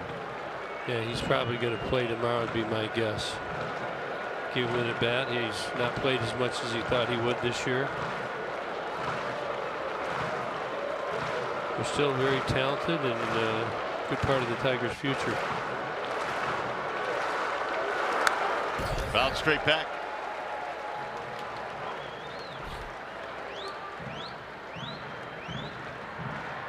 You can see he's sitting on the bench the whole time. You come in there a little tight. Not easy to do, come off the bench, no matter what the score is. Foul back out of play. Now the Tigers down to their final strike. The Indians pitching staff really pounded the zone early in the game tonight. They went to the breaking stuff once they got ahead. McAllister, he likes to throw the ball up in the zone, but if they're throwing first pitch strikes, I would be ready to center that ball and make them change what they've been doing to you in the last 3 games.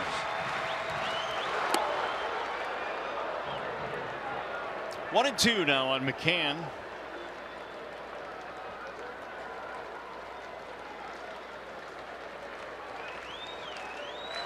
Tigers have 2 more against the Tribe Saturday, Sunday. Then it's the All-Star break. They'll lean on JV tomorrow. Here's the 1-2 outside. 2 balls and 2 strikes. Good job of laying off that slider down in the way. Many Tigers have went down on that pitch tonight. Although Carrasco, a little different action than what they're looking at right now.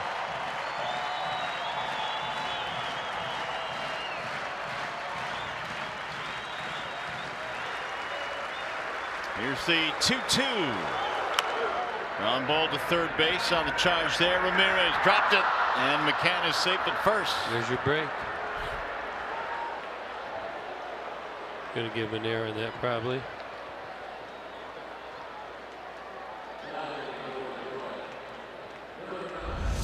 He made the play, got around it, but he juggled it in. He flipped it out. He's on the run. And not sure what they gave him right there. Tigers do have 10 hits tonight. Unfortunately, only 2 runs. And Cleveland got an error on that, so McCann will not get the base hit. There's Castellanos.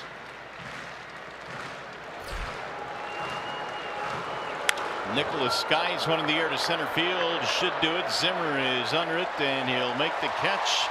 And Cleveland wins game 1 in the series by a score of 11-2.